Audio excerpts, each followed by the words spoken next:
When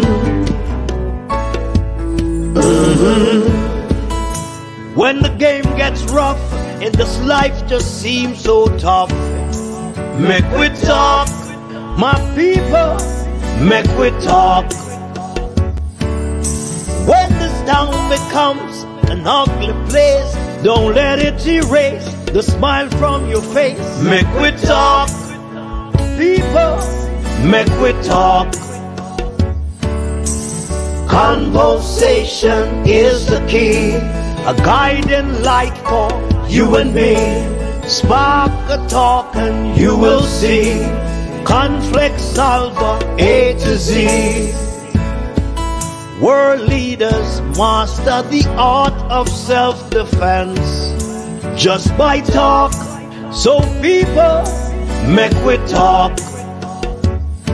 Hey, we're living in a world that on ourselves we must depend. Make we talk, people. Good night, everyone. Good night and welcome to a special edition of the Make We Talk program this evening. You know, the rights of the Jamaican people are drifting away, is washing away, just like how we have the flood waters washing away some of the roads. The fundamental rights of the Jamaican people is washing away. This evening, we're going to speak to an activist who was protesting in front of Jamaica House. And because he and another activist was protesting, they're arrested and charged in the courts of Jamaica. In St. Andrew's Parish Court on Thursday, they're arrested and charged. 2 Jamaicans who decide to protest against the Andrew Holness administration got locked up. This is the dictatorship that is going on in this country. I pray and hope that this evening we all can dig deeper in what is going on. Because it cannot be that we Jamaicans, the American citizens, can go in front of the White House and protest. If they disrupt anything in the sense of trying to breach the White House fence, then they will get locked up. But a Jamaican citizen stand out in front of Jamaica House, the people's house. It is not the Andrew Holness administration house. It is the people of Jamaica House.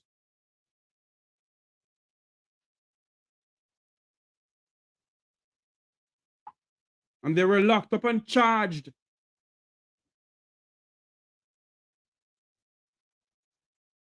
They were locked up and charged on Thursday for protesting in front of Jamaica House. It is your constitutional right for a peaceful assembly. And I'm waiting on the person to come on this now for us to sit down and discuss it. I know this person very well. This individual is not a person who go on and make mischief. He stand up for the people of Tivoli Garden. He stand up and have been asking questions about donor funds coming into Jamaica. And you have some of the media houses in Jamaica refuse to have him on. Well, this evening, the people of the diaspora and Jamaicans watching in Jamaica and around the world must see what is going on and hear what is going on in Jamaica. Because obviously, you don't have a right to protest. Yes, you must get a permit to protest, I agree. And sometimes when you apply for the permits, you don't get it. You do not get it at all. Now, this evening, we on the Make We Talk program will speak to and about the fundamental rights of we the people. And we must understand something. Let me make something clear this afternoon or this evening. You have some people who will come on this YouTube channel. And because I put up video of the Labour Party, they said I'm a two-faced person. But let me make something clear to you all this afternoon. I don't care what you want to call me. I speak for the fundamental rights of the Jamaican people. And if you are a comrade, remain a comrade. And if you're a labor right person, remain a labor right person. I am a Jamaican, I'll remain a Jamaican. We cannot have a country where we can't go out there and protest of what is going on. The people of Israel did it. The people of the great United States can protest. Why is it that we, the Jamaican people, cannot go in front of Jamaica House and stand up with placards demanding the resignation of the Minister of National Insecurity, or demanding the resignation of the Minister of Foreign Affairs and Foreign Trade, or demanding the resignation of the Minister of Misinformation, or the twiddly-dum-dum Commissioner of Police? But yet, all we can do is talk about our party this and our party that. The time has come for us in this country to stand up for the rights of the Jamaican people, to speak out for the fundamental rights of the Jamaican people. And that's all this gentleman does. All his life, he stands up and speaks for the Jamaican people.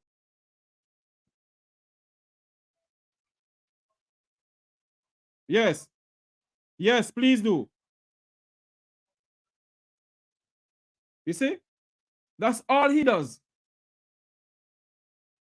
And yet, all we can do, if a video go up on a YouTube channel speaking about anything to do with the Labour Party, you're dubbed as a comrade. And if a video go up on a YouTube channel speaking about the PNP party, you're a Labour right.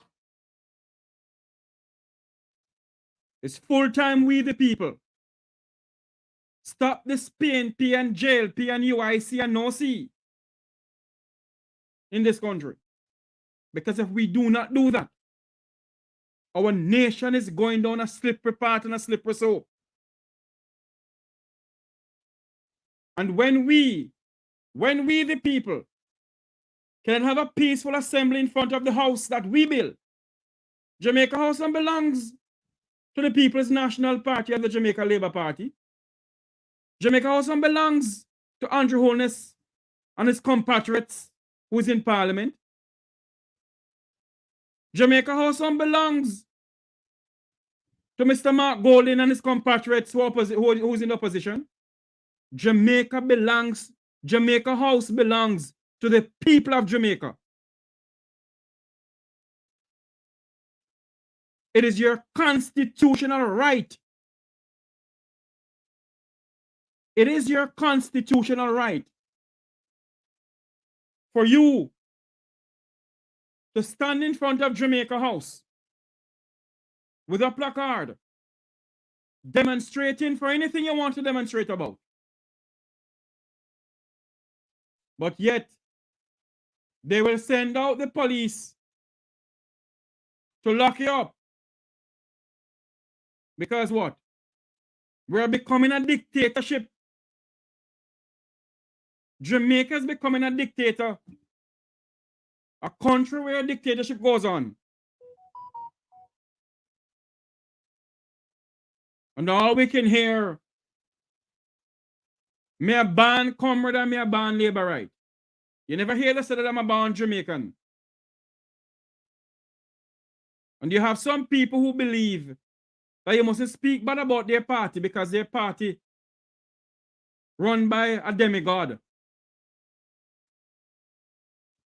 Well, I've always said this, you know. I've always said it and I keep on saying it.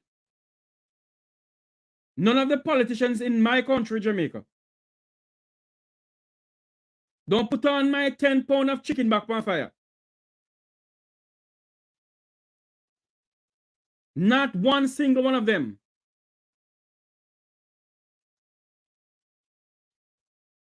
None of them have given me anything. Nor do I want anything from them. We, the people, must stand up. We, the people, must speak out. We, the people, must stop the SPNP and JLP thing. It's not putting this country anywhere. And all I can hear the Prime Minister does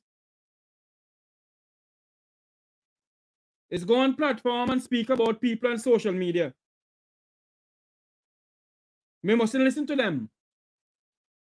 But I know for a fact that I don't come up here and spread any propaganda news or any fake news. All I can hear from the Minister of Misinformation, Robert Nestor Morgan, that people on social media has been paid.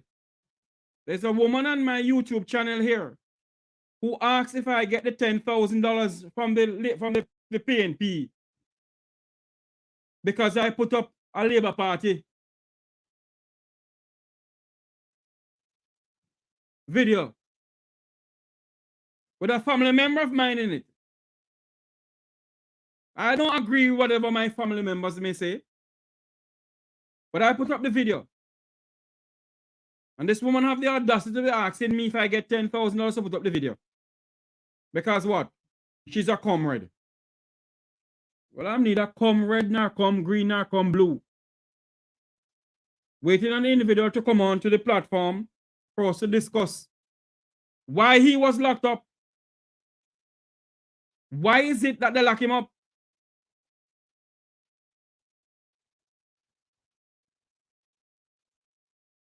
It is his fundamental right to stand anywhere in Jamaica with a placard protesting. It is his right. And many of us do not check on anything that we speak about on some of these platforms. Many of us just take everything for gospel. Well, whatever I say on this platform here, I'm asking you all not to listen to me. Go and research it. You have Google on a smartphone. Research the Charter of Fundamental Rights. Research your Constitution and read it.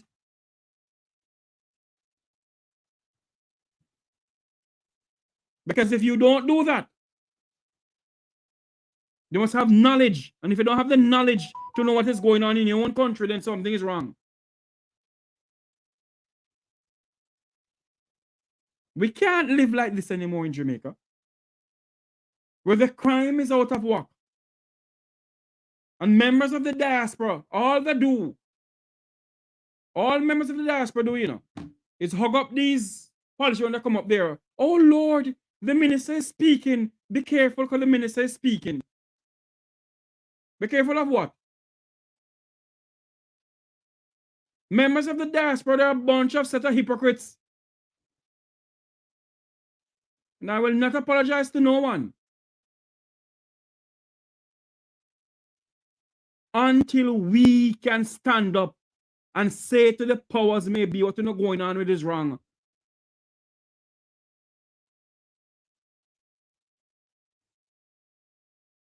It can't continue.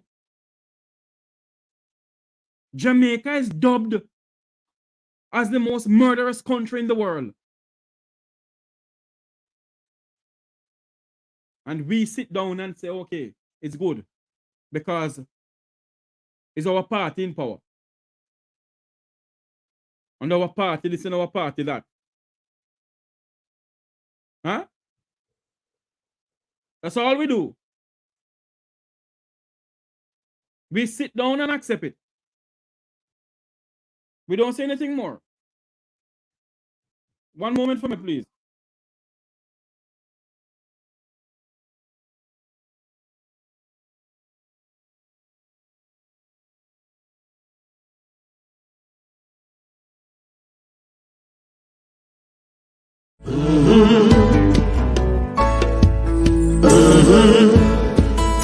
When the game gets rough in this life, just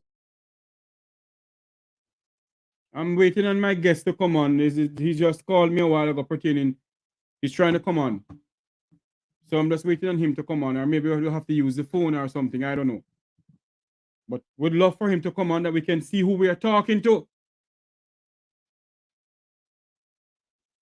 But we can see who we are talking to. A man who stand up for the people of Tivoli. When the same government went into Tivoli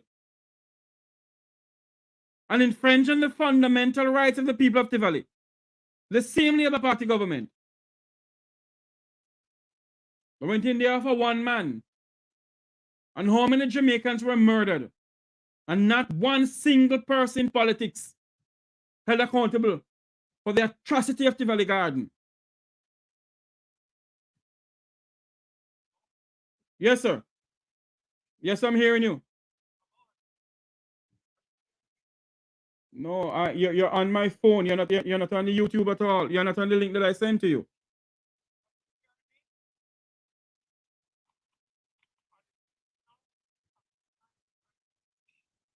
I am not seeing you at all, Mr. Lloyd.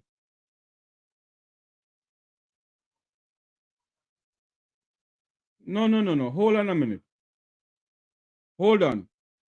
My fellow YouTubers, hold on a minute for me, please.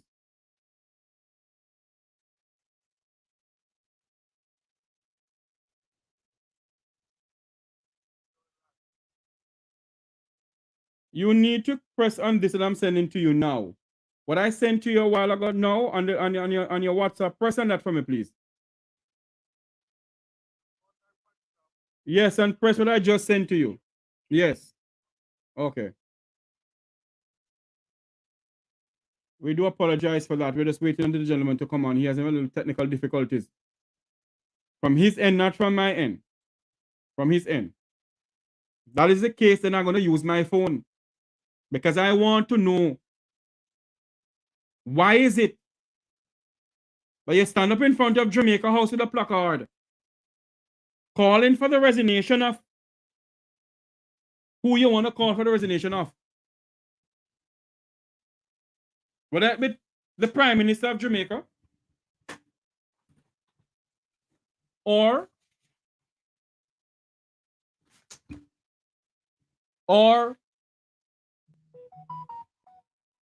the Commissioner of Police? Or anybody? You have a right to call for their resignation. Okay, good. You have a right to call for the resignation. Mr. Lloyd Ilaglar, good night to you, sir. Good night, Jeffrey. How you doing? I am doing good, sir. Jamaica, this is a gentleman who stand up for the people of Tivoli. This is a gentleman who has been speaking out for the fundamental rights of the people of Jamaica. The Jamaican authority locked him up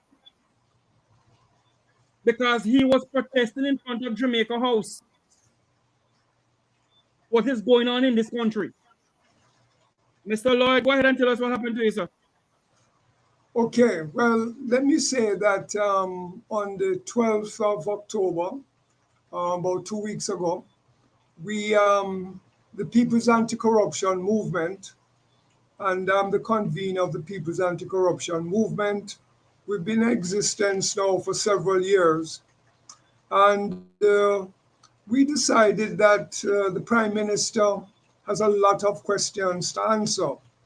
And so, therefore, we thought it was very appropriate to have a placard bearing protest in front of Jamaica House.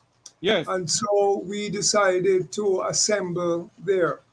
I got there very early, and not everybody had come as yet, but I was there, and I started at a road called Arden Road. Yes. And Arden Road is about 100 meters away from where Jamaica House. I took out all my placards, I put them on the roadside, and then I put them on Hope Road.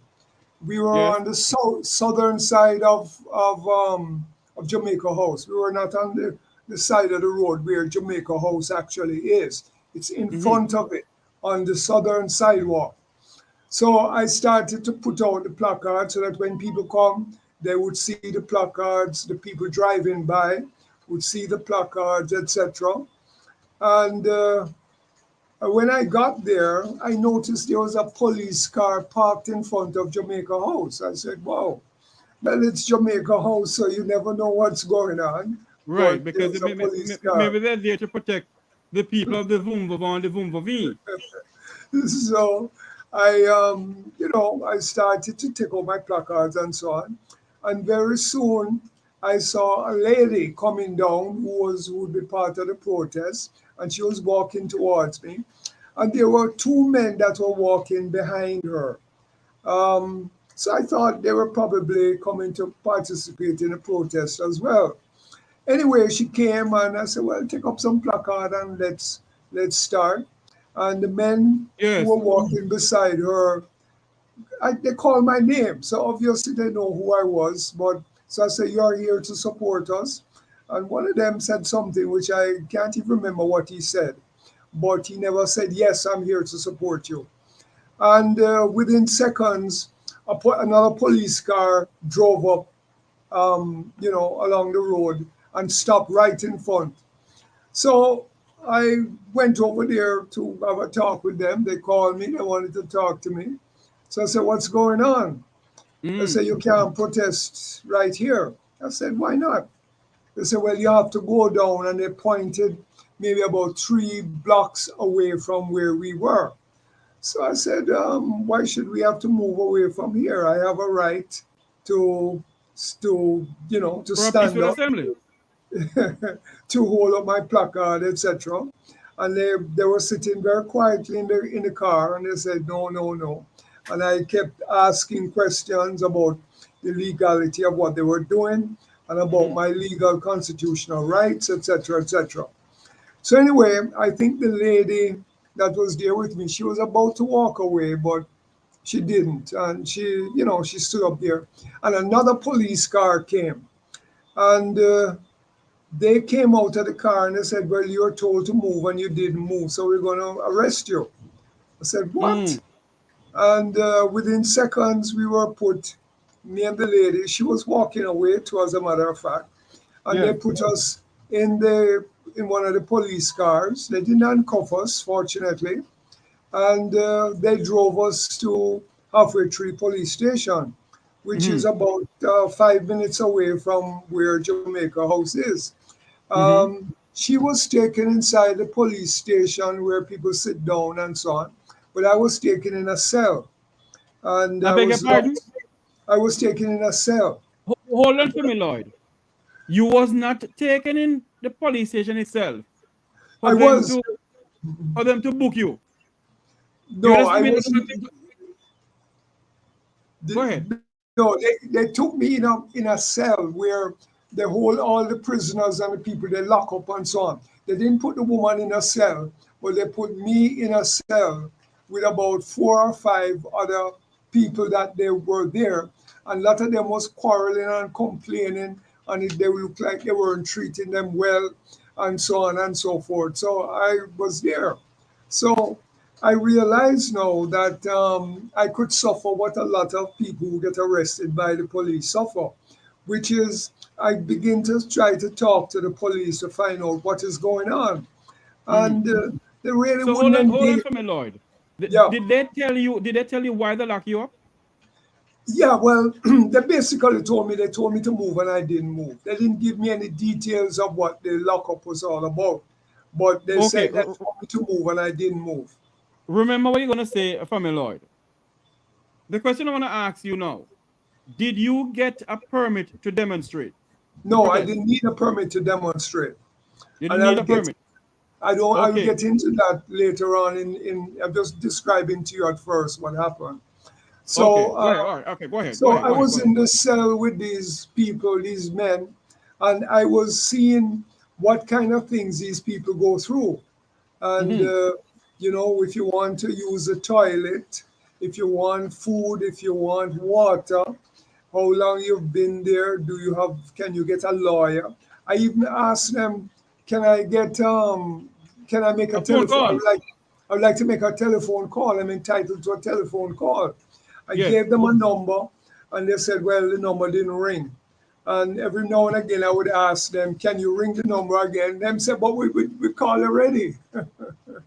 I said, but anyway, I was very angry, as you can imagine, but I decided to contain my anger because it would make it worse if I were to begin to explode. Now, So, yeah.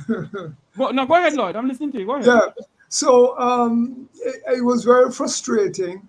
And I realized, no, it hit me right in the face that the police can lock you up.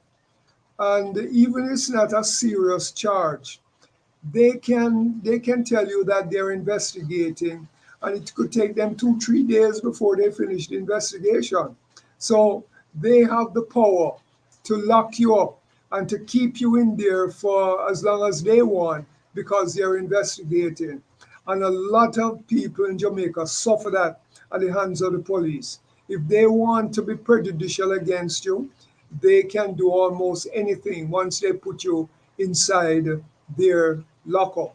So, of course, as you can imagine, I was very frustrated and I was wondering what is going to happen because I can't call nobody to come and try and bail me out, to come and find out what the police decision is. And the police was not cooperating with me, even though one of them said, yeah, no, the Tivoli man that, yeah, the Tivoli man that.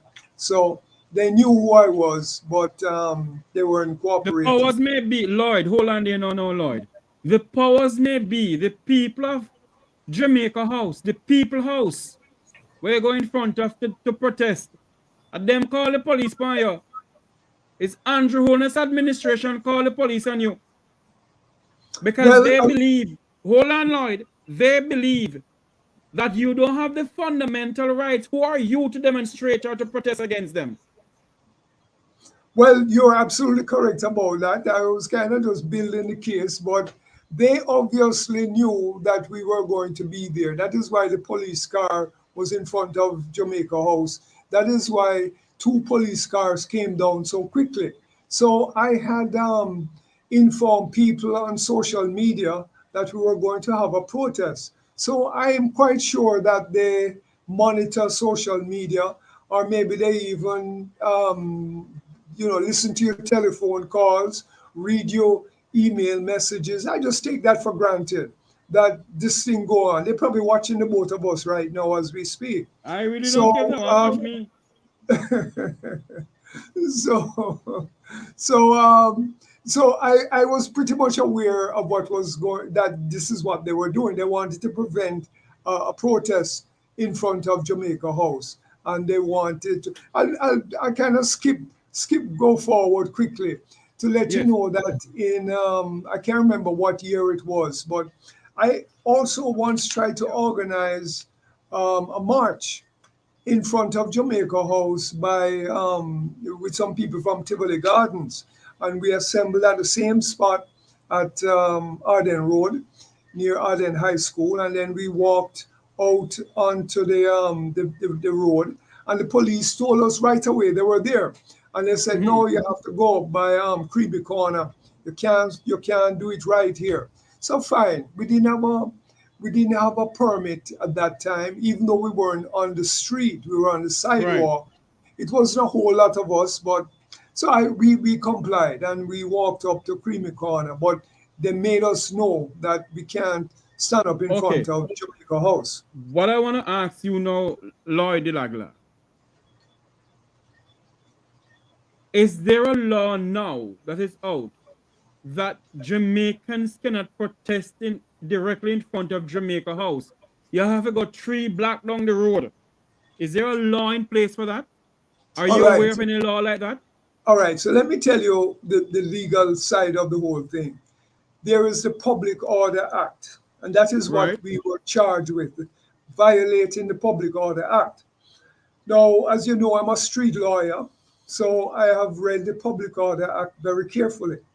Not Right. that I don't know generally, what my rights are as a person, but the Public Order Act says that there can be no marching on the road, or whether definitely not in the night, but can be no marching on the road without a permit.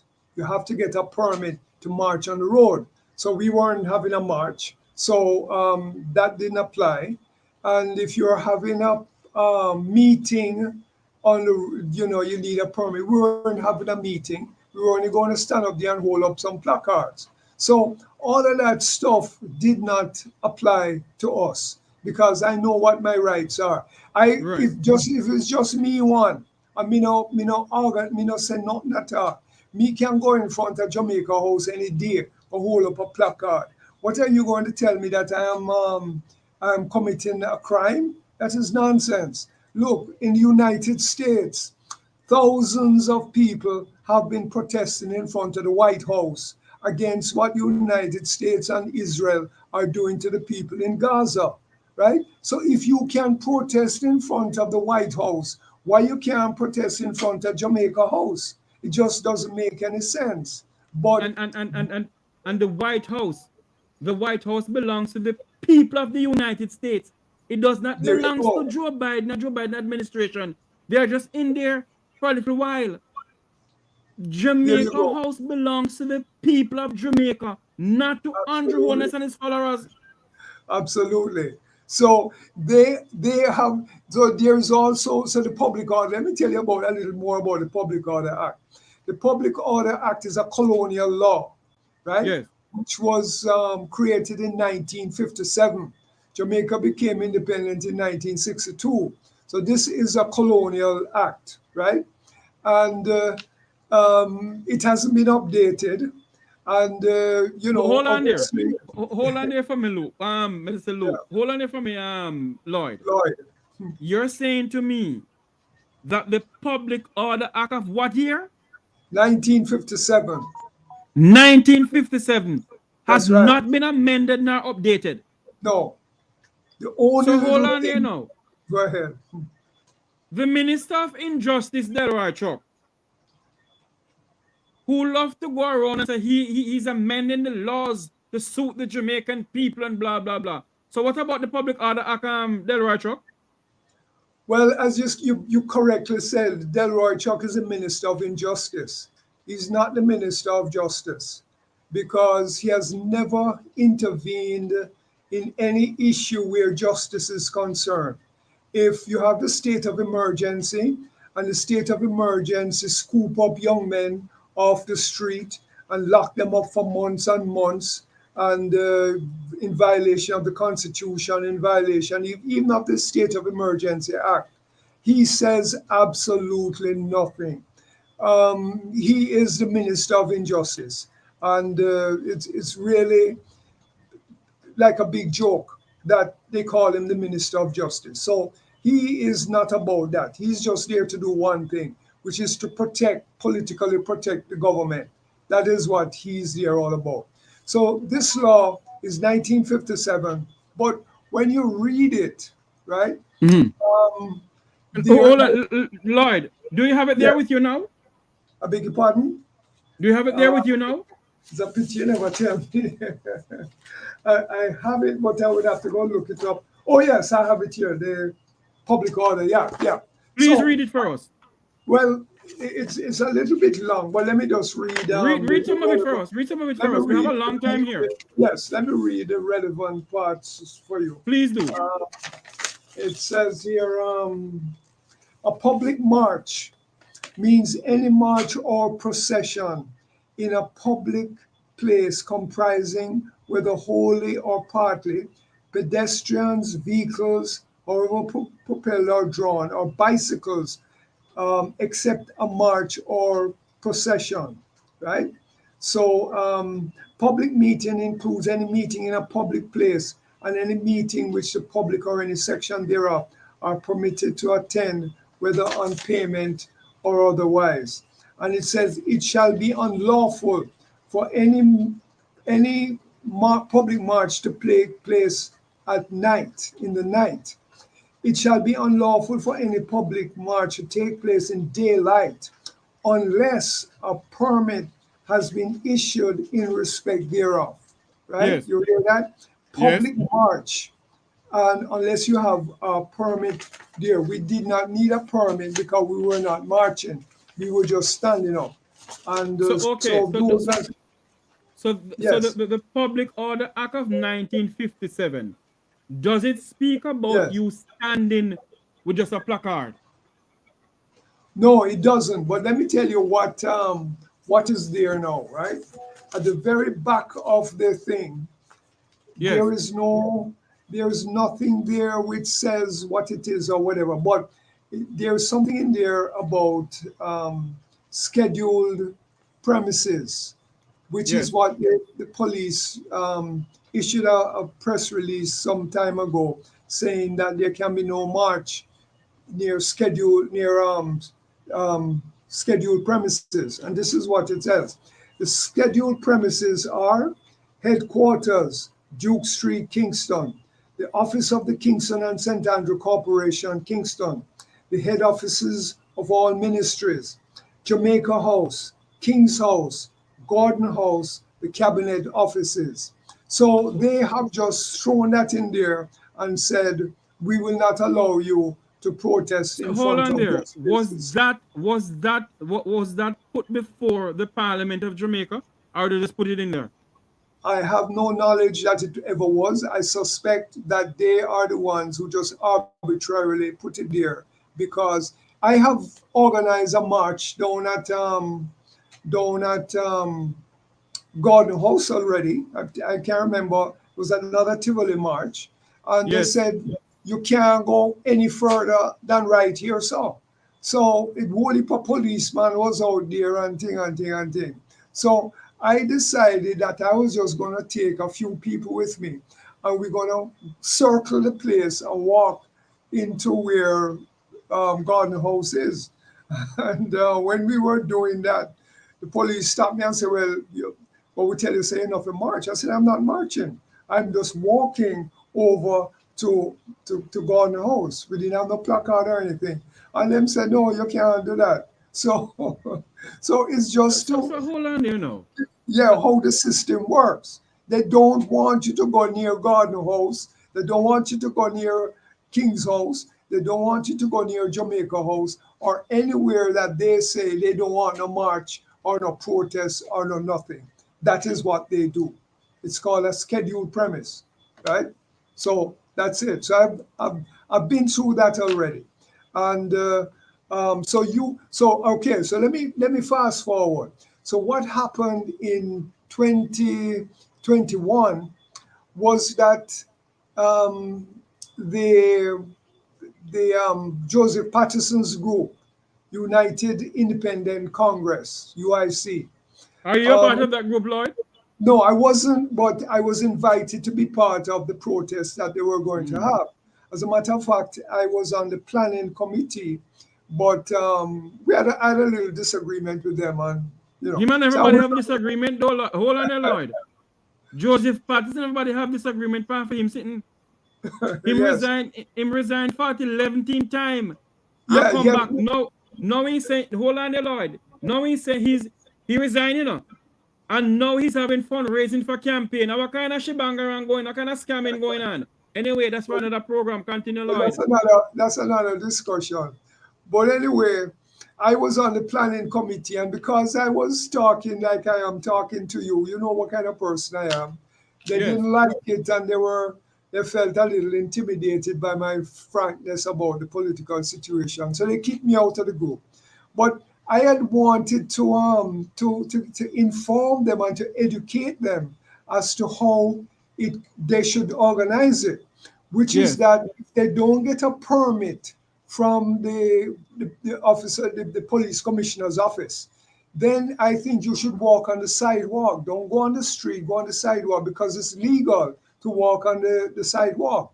So I didn't get a chance to explain that to them. So they gathered downtown Kingston and they marched on the street. So what the police did was they decided, as is in the Public Order Act, that what they will do is lock up the organizer of the march, right? And So that's if you Joseph are the Patterson. organizer and Joseph Patterson was the organizer, so they came to him. He was giving a little speech in front of the Ward Theatre and all that stuff. And they came and they told him and said, listen, you have violated the laws. You didn't get a permit, etc., etc. And they locked him up and they took him over to the Central police Police Station. nearby police station. And some of the people who were there with him now decided to march to the police station to protest them locking him up. So I followed them because, as you know, in addition to me being an activist, I'm also a videographer. I make videos and all that kind of stuff. So my camera, go out there, go record what is happening. And after a while, the police said, I want to go on and move. So, okay, fine. So everybody started Lloyd, to move away. Lloyd, And let us go yes, back to when you were locked up, because you sent me something here. yes. Where it is, where it is, where it is, where it is. Lloyd, Lloyd, Lloyd, Lloyd, Lloyd, Lloyd. Here it is. You sent me something here in the Jamaica Observer No, it's not of the observer, the November star. 17th. The Oh, Star, rather, sorry. the star, The yes. Star of November 17th. Yes. The activists Lloyd Ilaguer and Elaine, is it Nassis? Nugent. Nugent, rather, were brought before the Kingston and St. Andrew Parish Court on Thursday for Yes. protesting. Now, tell me something now. When you were brought before the court, were you charged or were you just warned about it? No, man, we were already charged when we got locked up. The Yes. locking up took place 2 weeks ago. And so Okay. Go ahead. Tell me some more the about that. court date was yesterday. So we got bail, station bail. Because I was going to tell you that eventually they brought me now from the cell Mm-hmm. inside the police station where they formally write up the charge against you. And me and the woman, Elaine Nugent, were charged with violating the Public Order Act, and we were given station bail. So we But were told Lloyd, that, yes, but Lloyd, what I can't understand, Sir Lloyd, they did not charge you as you went down there. They put you in one of the stinking cell where some of the politicians yes, need to go in. Anyway, Jeffrey behave yourself. right. They did not put you, they did not come in, carry in front of the thing and say, okay, we're going to XQYZ and whatever, whatever. They lock you up first. So They when they locked lock me you up up first, first, then they right. come and charge you after. And then they locked me up. They searched me, took away everything that I had, and then but fortunately for me, what was fortunate about the whole thing was that the person that was charged with me was a woman, and they probably decided so they was going to put her in a cell, so they Yes, had her in the station house. You know what I mean, the office or yes, yes, whatever. yes. So because we were associated, because we're both connected to the march. I think that once they processed her, they realized that they had to process me as well because we Right, were connected. So that is when now they took me out of the cell, brought me into the office of the police station, and they wrote up the charge form, etc., etc. And right. so I was lucky enough to get station bail and walk out of the police station. But if it were not for her, maybe if it was just me alone, I could have been in there for 24, 72 hours, whatever it is, And as for they a take year. time as they take their time to process it. And that is done to a lot of people inside who get locked up in Jamaica.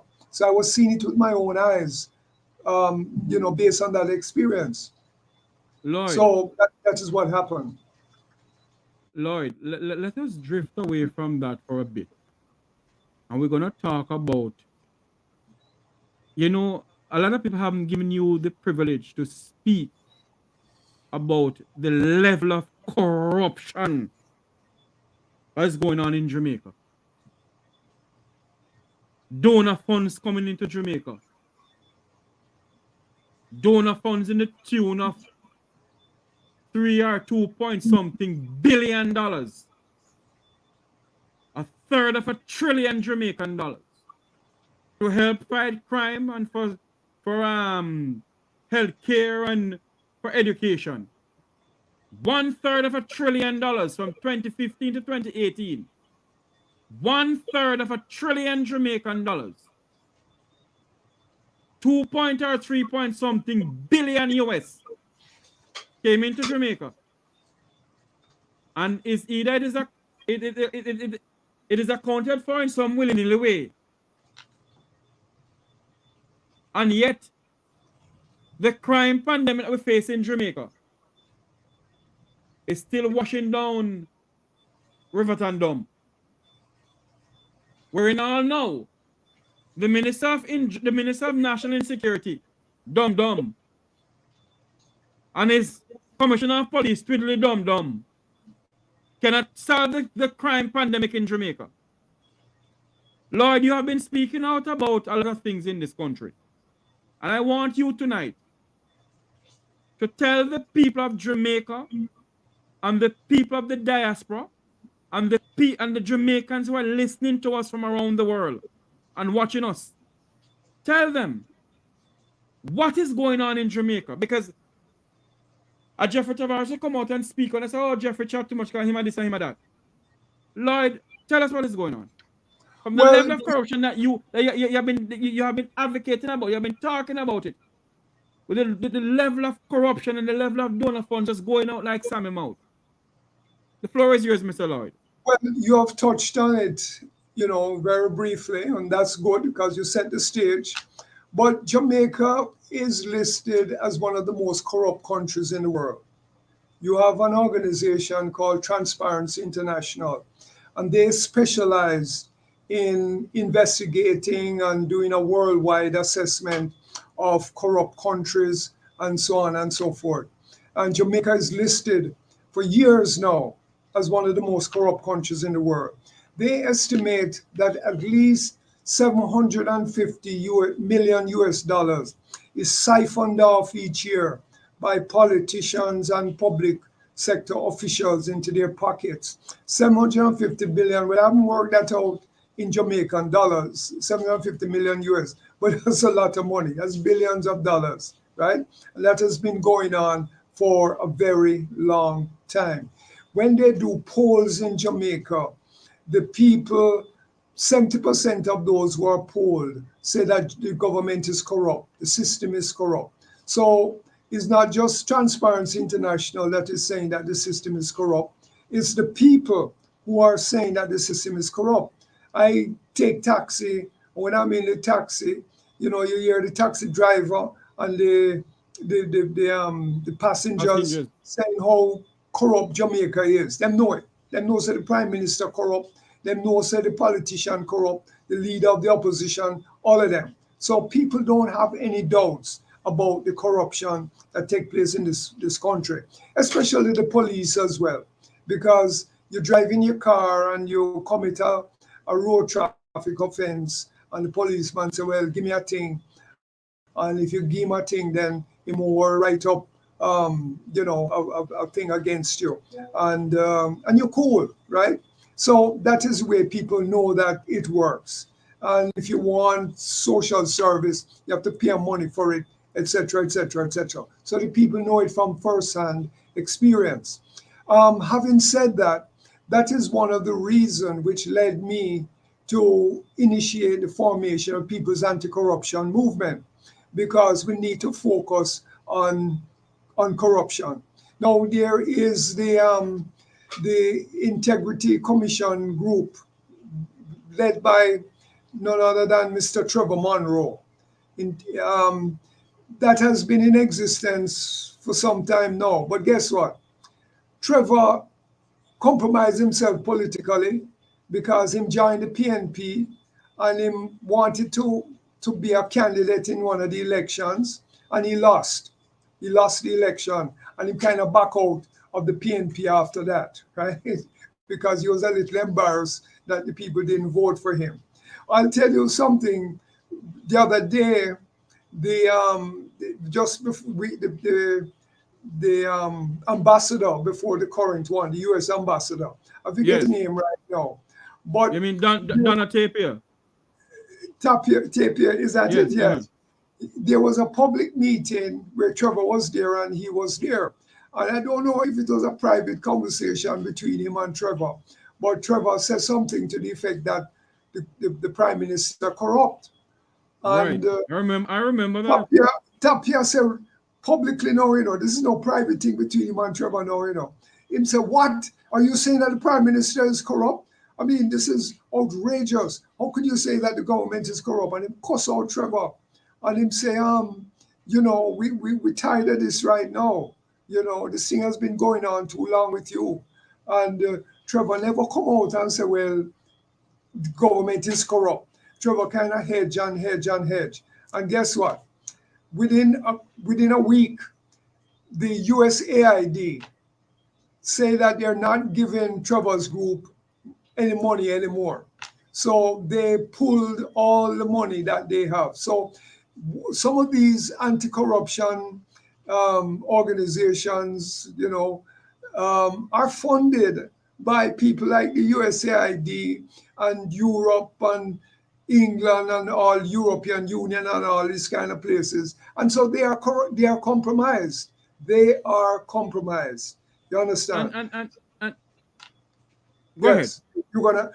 They are compromised. So I thought that we needed a truly independent anti-corruption movement. And that is why I formed the People's Anti-Corruption Movement in opposition to people like Trevor's organization and so on. There are some others that I can go into, but I will just leave it alone. The same thing applies where they are concerned. They may be funded by private sector organizations, and they give them whole of money and they tell them what they can do and what they can't do. So they are compromised. The People's Anti-Corruption Hold on for me.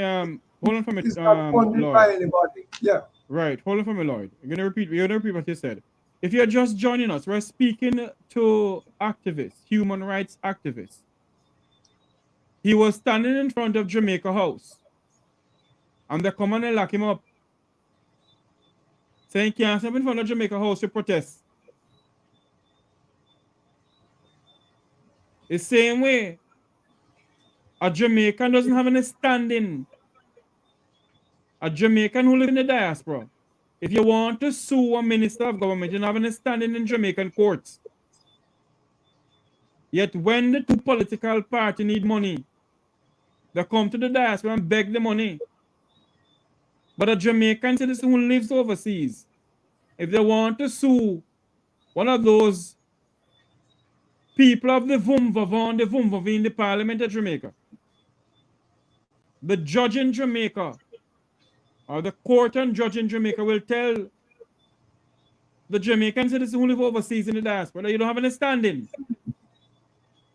That's what is going on in Jamaica. Lloyd, repeat what you're saying, that your organization don't get any funding from nobody. No, man, I wish we had rank and file supporters who could give us a few dollars, but we're not going to beg no money from USAID or European Union or any of these organizations because we are independent. We're not going to be compromised in any kind of way.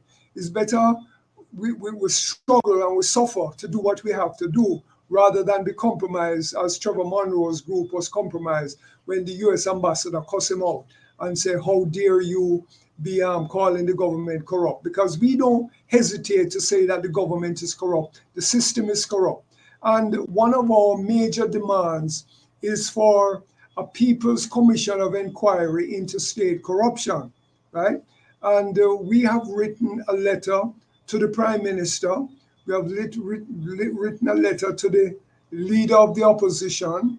We have written letters to all members of Parliament outlining and explaining what a People's Commission of Inquiry would be all about, that it's necessary to bring corruption to the forefront of what is going on in the country, so that the people can see, though, that they can question the Prime Minister, the Leader of the Opposition, the parties, the public sector official, ask them questions about allegations of corruption against them, etc., etc., etc. And when a decision is made as to who is exposed as being corrupt, then legal action will follow, and those people will be charged, arrested, whatever, whatever. So that is what we have been advocating. And I will just say that the Prime Minister has not responded.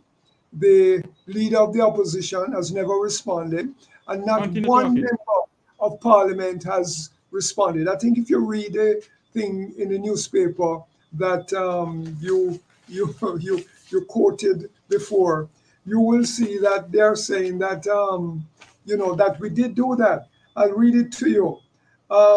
Last year, De Aguilar wrote to Prime Minister Andrew Holness demanding a People's Commission of Inquiry into state corruption. He argued that millions of dollars are stolen from the public purse each year, and called for a forensic audit of the public debt to determine which public officials or politicians may have corruptly pocketed the people's money. That was in the Star, which is connected to the Gleaner. So that is a position that we have adopted. And even though the Prime Minister or the Leader of the Opposition say, boy, we are against corruption, not they are, how can you be against corruption and you can't even respond to something like what it is that we are calling for? Now, I could just say very briefly also that I'm associated, I don't work for, but I'm associated with a journalist that has done some serious investigation into corruption of politicians, including the Prime Minister and the Leader of the Opposition. And when she, in I 2016, think I know who you're talking. yeah, man, Zara Burton, Yes, 18 Zara, degrees yes. north. And when she put out her thing, Holness sued her, Prime Minister Holness sued her and said, how dare you accusing me of corruption? And he took her to court. But guess what? He never won, right? He never won the lawsuit. They came to an agreement, but he never win the lawsuit. And so they settled, and that was it. So that is just to give you an idea that if the government is serious about corruption, then let's have a People's Commission of Inquiry into state corruption, and let's have a forensic audit of the public debt, because we, the people, are paying back the debt. So Jamaica owes billions of dollars, of US dollars, as debt, and we, the people, have to pay it back. And it means that the money, when the money comes in, it goes in the pocket of these officials, and we, the people, have to be paying back the money, right? I could just tell you one more little thing before we move on, that the USAID and the American Development, I should say it's the American Development Bank, lends millions of dollars to the office of the Prime Minister to improve government efficiency and so on and so forth, right? Millions of dollars. If you look at it, they say millions of dollars have been loaned to the office of the Prime Minister to make government more efficient. But guess what? If you use the Access to Information Act, where you write to the government or the ministry and you say, well, listen, I would like to know so and so and so, they are obligated to give you that information. But when you write to them and say, well, listen, I would like to know how much money you have received from the USAID and from the American Development Bank and the USAID as well. What did you do with the money? and so on. How was it spent? I would like a breakdown. Them not giving you no information whatsoever. You could write till you turn blue. They are not going to give you any information.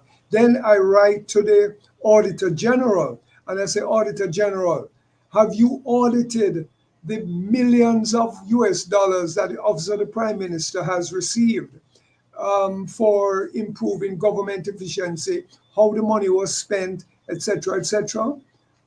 Auditor General not giving you no information, not giving you no information whatsoever. So what it does mean is that the entire public system is compromised, it is corrupt, and there is really no truly independent section of government that is capable of fighting corruption in this country, including the Integrity Commission. Now, I know everybody must know something about the Integrity Commission because Yes. you used to have, in several years ago, the Office of the Contractor General, and that was led by Greg Christie. And Greg Christie, I used to admire him. He used to be a good fighter. He was not afraid of charging politicians or officials with corruption. He would let you know what he's investigating, etc., etc. He was a very Right. admirable official. But for some reason, he resigned. And after he resigned, maybe the politicians were putting pressure on him because they didn't like him at all and they wanted to get rid of him.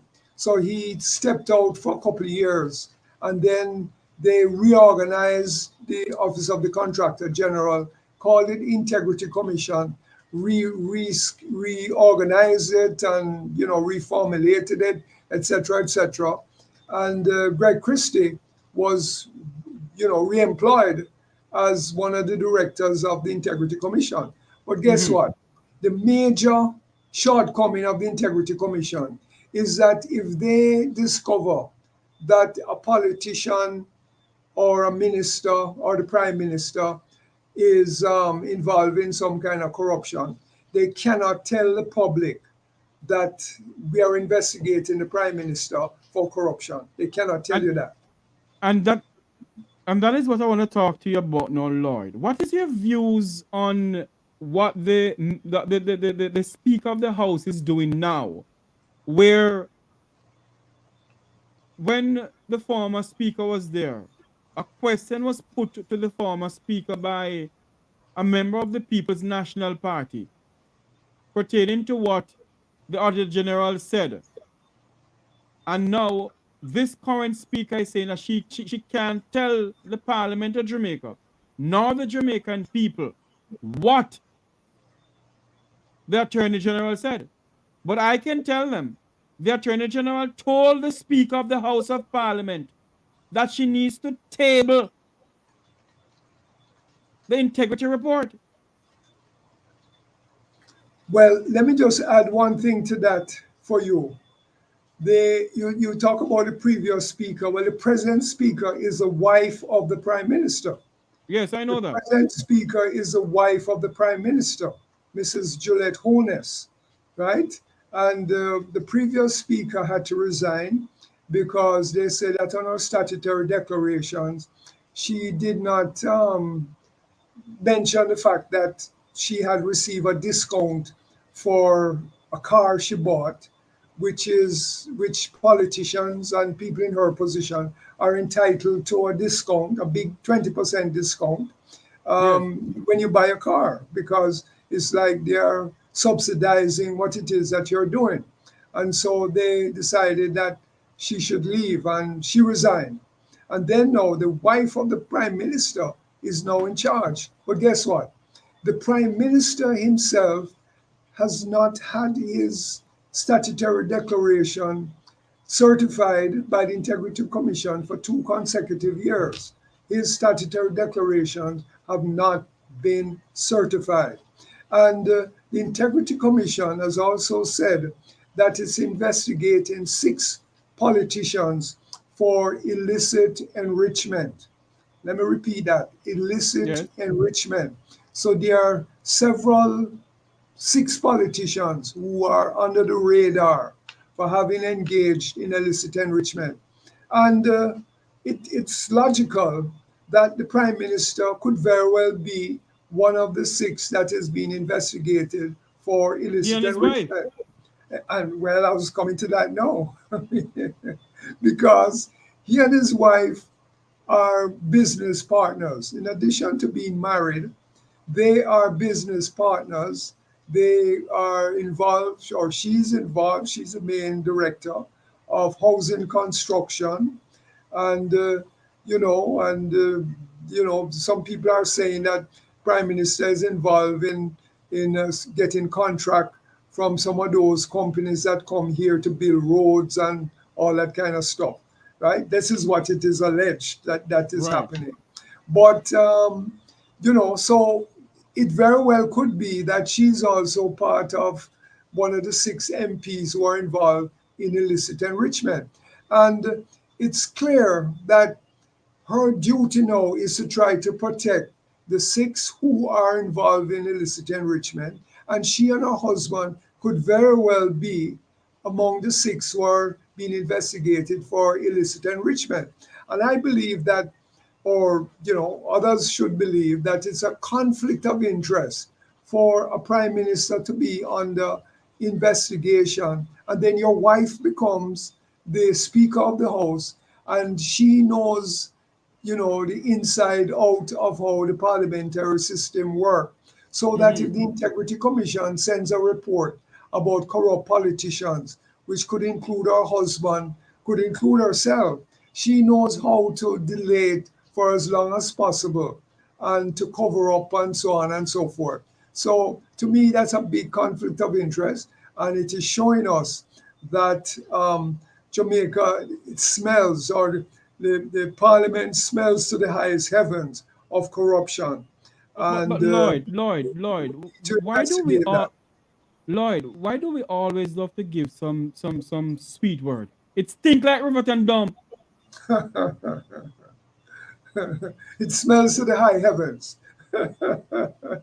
It stinks like Riverton Dump. And that is why the people of our country must stand up and speak out. Absolutely.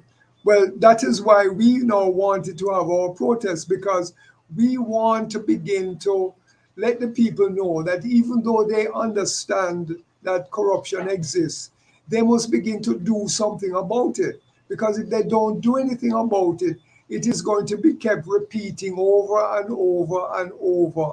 And the opposition and the government will have a little cuss, a little cas. But Yes. they don't get caught up in that cascas. It means absolutely nothing. It's just a cascas that they're having.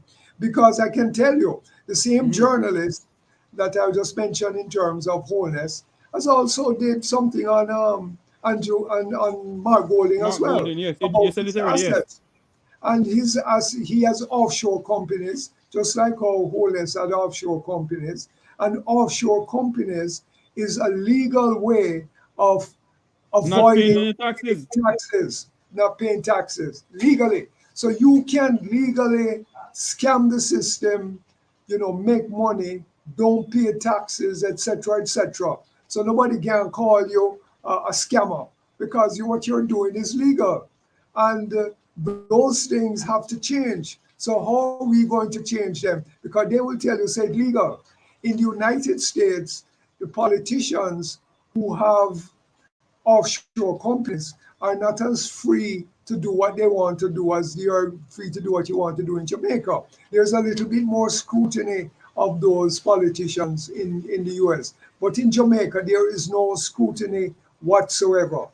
And I should mention that where Mark Golding is concerned, that before he went to Parliament, he was the owner, or one of the owners, of Daring, Bunting and Golding. So Mr. Bunting was part of the parliamentary system. They were private partners outside. You know, Golding was, part of the PNP, but not part of the government as yet. And they got what has been described as a sweetheart deal from the government headed by the Ministry of Finance, headed by Omar Davis. And they You, were you, you, able you, to you, get you mean you mean the great Omar Davis was dubbed as the world class minister of finance? the great Omar Davis. They were able to make have an unsolicited deal with Omar Davis, Minister of Finance, where they lend them money and they in turn give them back money, a big interest, and they make whole heap of money off of it. Sagicor, I'm sorry, no, Bank of Nova Scotia bought out their business, and then they took that money and set up a company called Proven. So Proven In now St. is one Lucia. of the, no, but, well, it's set up in Jamaica, but them also set up some sections of it in St. Lucia as an offshore company. You understand? So they are very skillfully able to hide who owns what percentage of Proven is owned by Mark Golden or Peter Bunting or whatever it is. And so that is how they do it. So no matter how skillful you are as a journalist, there comes a point where you just have to throw it in the hat because you can't get the information that you want. But it smells to the highest heaven that tax avoidance is going on. And so therefore, we need a radical intervention into the system. I'll tell you one more Yes. thing about debt, because and it mentioned in the paper about forensic audit of the debt. We also wrote to the Auditor General, right? And we said to them, listen, Jamaica is paying out millions, billions of dollars each year as part of the public debt. Can you tell us? We would like to know who gets this money. Can you give a breakdown as to who is getting the money? Because when we get that breakdown now, we can begin to do some inquiry and some investigation as to whether this is legitimate money or it is money that them get and them a pay back and money gone into people's pocket and so on and so forth. But guess what? As you can imagine, the Auditor General will not give us any information about how much money is paid out to the public where public debt is concerned. And Jamaica, some years ago, was regarded as one of the most indebted countries in the world. At a time when Greece was number one indebted country in the world. And Greece, the people them demonstrate, lock down the country and so on, and they had to cancel a lot of the Greek debt in order for them to get back to normality. Well, we were one of the highest indebted countries. And guess what? The IMF came in here and did a little thing and said, listen, you people, you have to pay back the debt. And because otherwise, you will be having trouble in international financial relations. And so they imposed some serious consequences on the people, and poverty went up because they had to protect creditors and impose some debt payments. And so now, just one more point, now they boast that the debt was 120% of GDP, but now it's gone down below 100% of GDP, which means that we, the people, have suffered the consequences of paying back corrupt debt. And the state refuses to tell us who get the money, why, and so on and so forth. Yes. And let all our viewers and listeners know that Jamaica's national debt stands at $2 trillion. Right. And we must ask the question as what Mr. Lloyd is saying. When all of these money comes into Jamaica, when the donor funds come into Jamaica and the loans that comes into Jamaica, the loans that we have to pay back, between the loans and the donor fund come to over 2 point or 3 point something billion Jamaican dollars, 1/3 of $1 trillion. And those loans have to pay back. It's we, the people, have to pay back the loan. So we have a right to ask the powers may be what happened to that money. Lord, we're gonna switch our gear now to security. Okay. Your views on what is going on in our country. Do you believe? Because this is my views. Do you believe that the land of wood and water, the land that is well known around the world, of the gem of the Caribbean, Jamaica, do you believe that Jamaica is knocking behind Haiti's back door?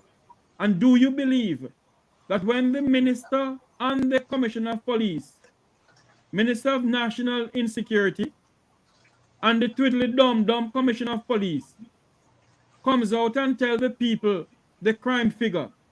Do you believe those figures, sir? Well, regardless of what they say the figures are, the point is that um, the government, the system, the state is not doing anything about crime. Let me just turn this off. Sorry about that.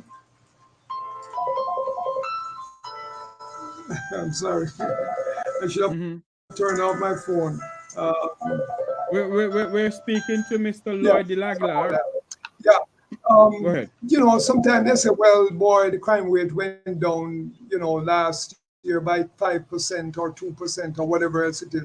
But that's totally irrelevant, right? Because what they're trying to do is to justify the way they say they are fighting crime. And the way they are fighting crime is state of emergency and zones of special operations. And people know that that doesn't have any effect on fighting crime. So maybe the crime rate went down naturally. Doesn't have to do anything with zones of special operation or or state of emergency. And the reason is that we have a high poverty rate, even though they're saying that unemployment went down, was reduced recently. So it doesn't make any difference because when during the state of emergency, man will shoot man right under the nose of the police, right? Under zones of special operation, man shoot man under the nose of the police. And we don't really know what the gang warfare is all about.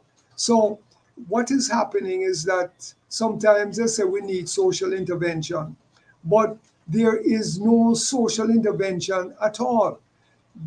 State of emergency doesn't involve social intervention, but zone of special operations is supposed to involve social intervention. But guess what?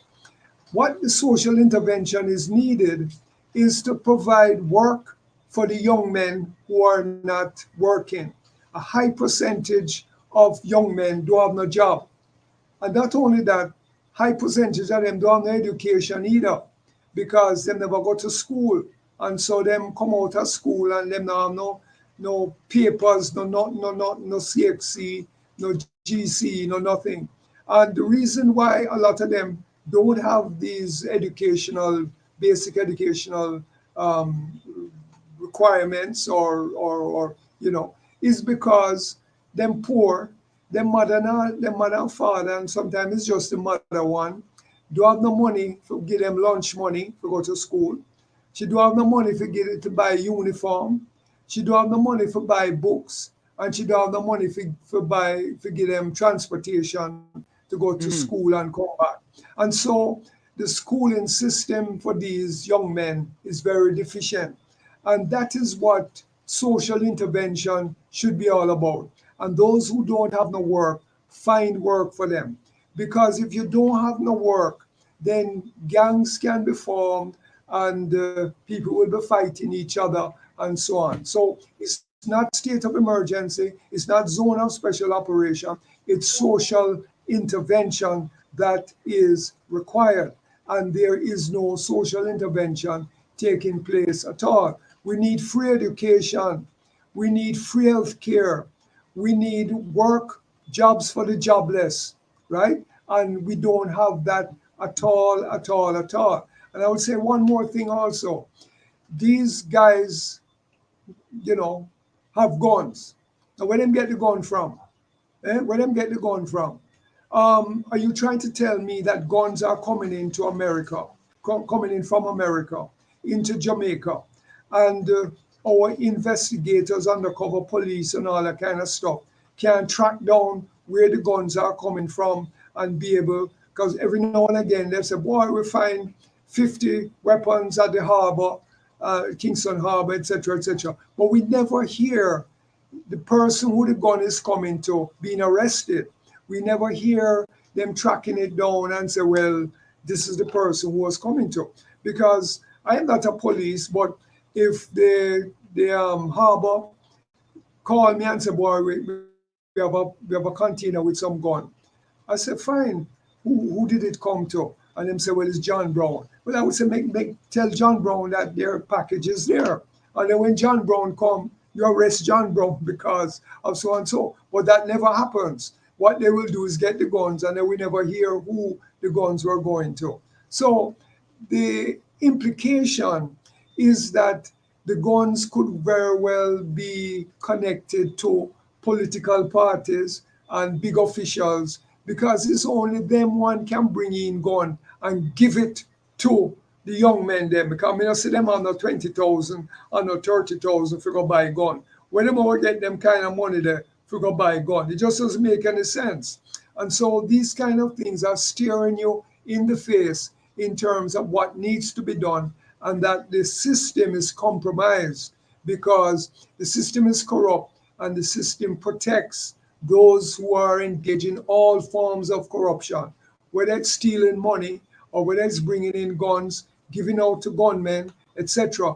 Plus, when election time come around, you live in a constituency that is for this political party or that political party, and you know, say, gunman is there connected to the political party, so you better vote for this party or that party, because if you don't vote for it and they find out who Lloyd, you vote for, Lloyd, you could be shot Lloyd, and killed. Lloyd, that's still going on? Of course it is going on. When election time come around, you better be careful as to who you vote for, because they are capable of knowing who you voted for, because the electoral system is also corrupt. As you know, as I was telling you before, well, you mentioned it at the beginning. I used to, work or, organize on behalf of the people in Tivoli Gardens. And Yes. the people in Tivoli Gardens, they can tell you who voted and who never voted and who you vote for, because they can get that record. And if if you cause them any problems in there, you are at risk.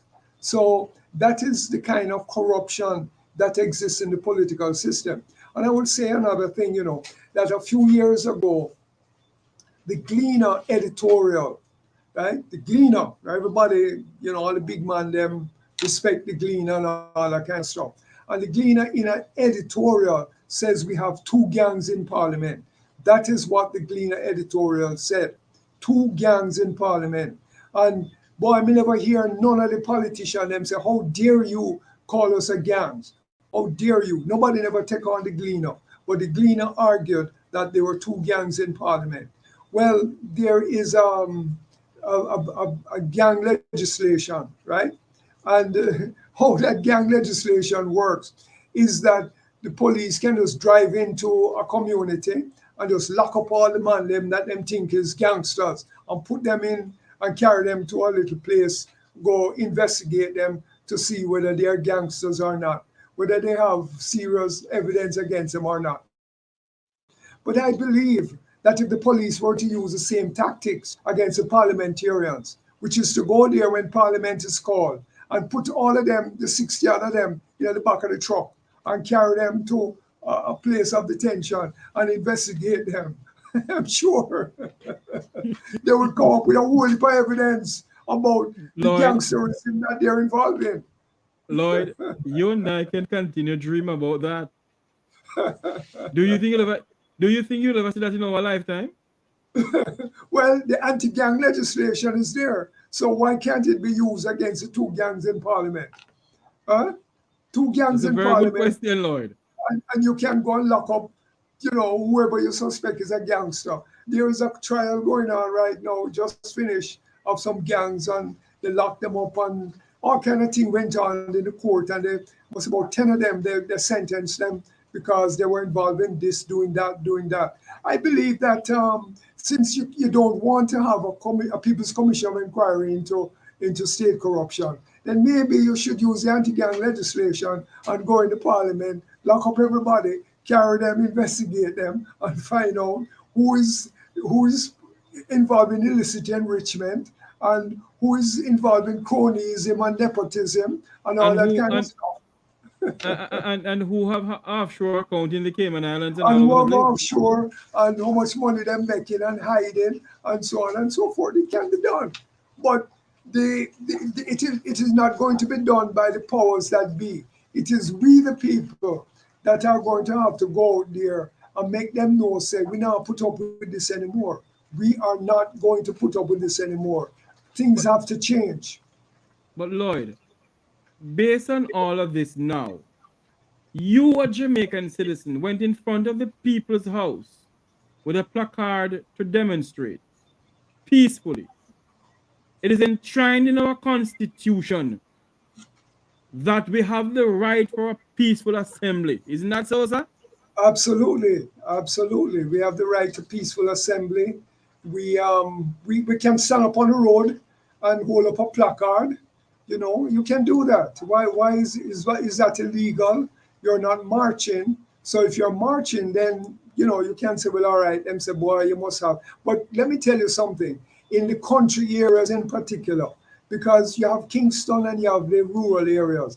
But I believe that the rural areas are far more militant than the urban areas.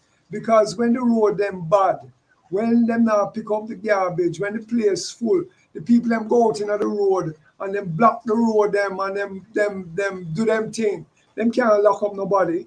But in Kingston, we tend to be a little bit more conservative in terms of what we Oh, do. because So, is it Lloyd? Is it because the people of the effluence of society of Norbuck and Cherry Garden and the people of the Vumva and the Vumva don't want to see the common man as a Jeffrey Tavares and a Lloyd de Laglar standing in front of Jamaica House demand that the Prime Minister fire Dr. Harris Chung and the Commissioner of Police or fire himself?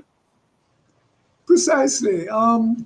Because as I said before, the United States, I'm very impressed with these protests that I see going on right now against what's happening in Gaza, even by Jewish people who are out And there and and, saying and, that we don't support what is going on. That's good. and That's that very lead impressive. and that lead me to ask you this question I want to ask you. Lloyd, all of that is going on where you got locked up for protesting in front of Jamaica House. Is it that Jamaicans are saying right now that if we go, they were going to get locked up too? That's what they're saying now, Lloyd. Well, I So mean, they're intimidated now to go out there and stand up for the fundamental rights of what is going on in the country. well, let me tell you, some months ago, during earlier on in the year, teachers were very upset when the I politicians got remember a that. I see that. 200% salary increase. And they went to Emancipation Park and they went to National Heroes Park and they hold up some placards and so on. But it didn't go any further than that. They didn't walk on the streets and so on. So they would stand up at a place where it was basically legal to do that. But where we are right now, the corruption is at the very top, right? And we have to target the very top because things start to rotten from the head, as we always say. Decay starts from the top, and that is where we are right now. So we're going to have to become bold. We're going to have to have courage. We're going to have to go out there, and we're going to have to say, Mr. Prime Minister, you are not doing anything about corruption. You yourself is suspected of being a corrupt prime minister. You yourself, you condemned Hamas when they fired their rockets into Israel, but you have not condemned Israel for, in return, killing only 11, 12,000 people there and killing half of them being children. You have not condemned Israel for what they have done. And there is a suspicion that well, not a suspicion because the Prime Minister has admitted it, that there's a national security agreement between Jamaica and Israel. It's just that they're not revealing the facts to us. Because some time ago, the Mr. Bunting challenged the Prime Minister in Parliament to say, well, what's going on? And he said, listen, I'm not going to tell you anything. This is a national security agreement. If you want to learn anything, then you come to us personally. Well, Bunting has admitted in my journalist investigation, my friend journalist investigation, that he didn't have that meeting with Mr. Holness at all, at all, at all. And as just like I was saying, that they knew, hold on, just make one more point. They knew that I was going to be out there, right? Well, Israel is the manufacturer of the I was just Pegasus going to come to that. software. The Pegasus software that, as I said before, they can be listening to our conversation. They can be monitoring your and my telephone contacts or WhatsApp, everything. So they know what is going on privately. And so therefore, if they know, say, well, we're going to have a march round such and such a place, they can be there ready and figure out how they're going to frustrate and prevent that march from taking place. And that is why I'm asking this question. If they have such a capability, how they don't have the capability to stop the scamming and the level of crime that is going on in the country? Well, because they're not interested in stopping that because they're part of it. They are part of the scamming and so on and so forth. I mean, other ministers have been investigated and for corruption, and what the prime minister does is to shuffle the deck, and he will move one corrupt minister to another ministry and one to another place, and it will be held or bring them into the office of the prime minister. That is what he has done. There's only one minister I know that really was fired or resigned, I think, which was the minister of education, right? And he was accused of pocketing millions and millions of dollars, Mr. Royal Reed, right? And he's before the courts right now. That is the only minister I know of that has been, resigned. He didn't get fired, he resigned. And that's it. But You know, isn't he suing JC Jamaica College. JC Jamaica College, and also Yes. Miss Grace McLean is suing the Ministry of Education, the government of Jamaica too? Yes, because they're rich people. They can employ big lawyer and so on and so No, but forth. but but but To Lloyd, fight the system. but Lloyd, this is what gonna continue until what? On time immemorial? Of course. I mean, that's what I'm saying. If we the people don't do anything about it, it is going to continue because it is well entrenched. Corruption is well entrenched in the system. And if we don't stand up and take a revolutionary stance, it is going to continue forever and ever. It's just like in the United States, America has been supporting Israel for decades now, and Israel has carried out all these massacres and genocide and crimes against humanity and all these things against the Palestinian people. But it's because United States is 100% behind them. And so I am very impressed that the people are now protesting in the United States. Well, we need that in Jamaica here. And so that is what they don't want. And so that's why they're frustrating me by arresting me and the person who did it, and hope that they will intimidate me and I won't try to organize any more protests. But I'll just let your listeners know that we are planning a protest next week, Thursday. We're not going to go in front of Jamaica House this time. Where are you going this time? But we're going to go to Emancipation Park, okay? And our inspiration is Paul Bogle, Sam Sharp, and Nanny. Because they have statues of those three national heroes inside there. So we're going to be using those as our inspiration to say, listen, we have to come like Sam Sharp now. We have to come like Paul Bogle, or we have to come like Nanny, and we have to stand up to the system. So we're going to go there first and get the message across, etc., and see where we go next after that. Lloyd, we're a divided set of people in our country. And the same way the Filipinos, when I was living in the Cayman Islands, a member of the Filipino family will come into Cayman. And from your Filipino, they put you up. And they make sure that you get a foot on the ground before they tell you to leave. Very rare you'll see a Jamaican do that. Very aware. And Well, that's what I keep on saying, that we are divided as a people. You see, if we should come together as a nation and as a people and stand up against corruption and stand up against state terrorism and stand up against everything that is going on in Jamaica, you'll be surprised. You remember the 1990s gas riot, Lloyd? yes. When the University of West Indies student decided to march down to Jamaica House and Mm-hmm. demand to see Prime Minister PJ Patterson. Mm-hmm. And I've never seen this happen in the history of Jamaica.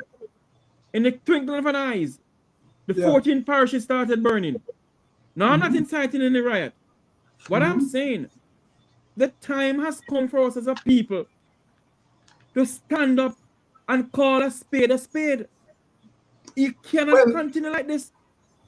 well, listen, in Jamaica's history, you had the 1938 labor rebellion, they call it, right? Yes. And this was very important because the sugar plantations were locked down from east to west. And the people in Kingston closed down the harbor and so on. And they make the colonial master know that things have to change. And that was how the two political parties came into being, the PNP and the JLP. But they were not revolutionaries. Norman Manley and Alexander Bustamante were not revolutionaries. So they they adapted to the system, and eventually the queen or whoever it was at the time said, all right, we're going to give you independence. And they hug up and kiss up and give them a constitution. And so they continued. There has not been another general strike similar to the one in 1938. The only other time there was a general strike was in the 1970s, I think, or 80s. I think when after the PNP government gave over to Edward Seaga, he was again loyal to the International Monetary Fund, and he started to lay off a lot of public sector workers.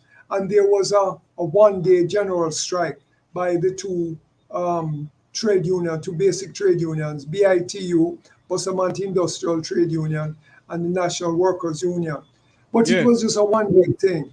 And by the next day, you know, Bustamante, I guess, would have said to the BITU, how dare you be striking against us? And so they pulled out.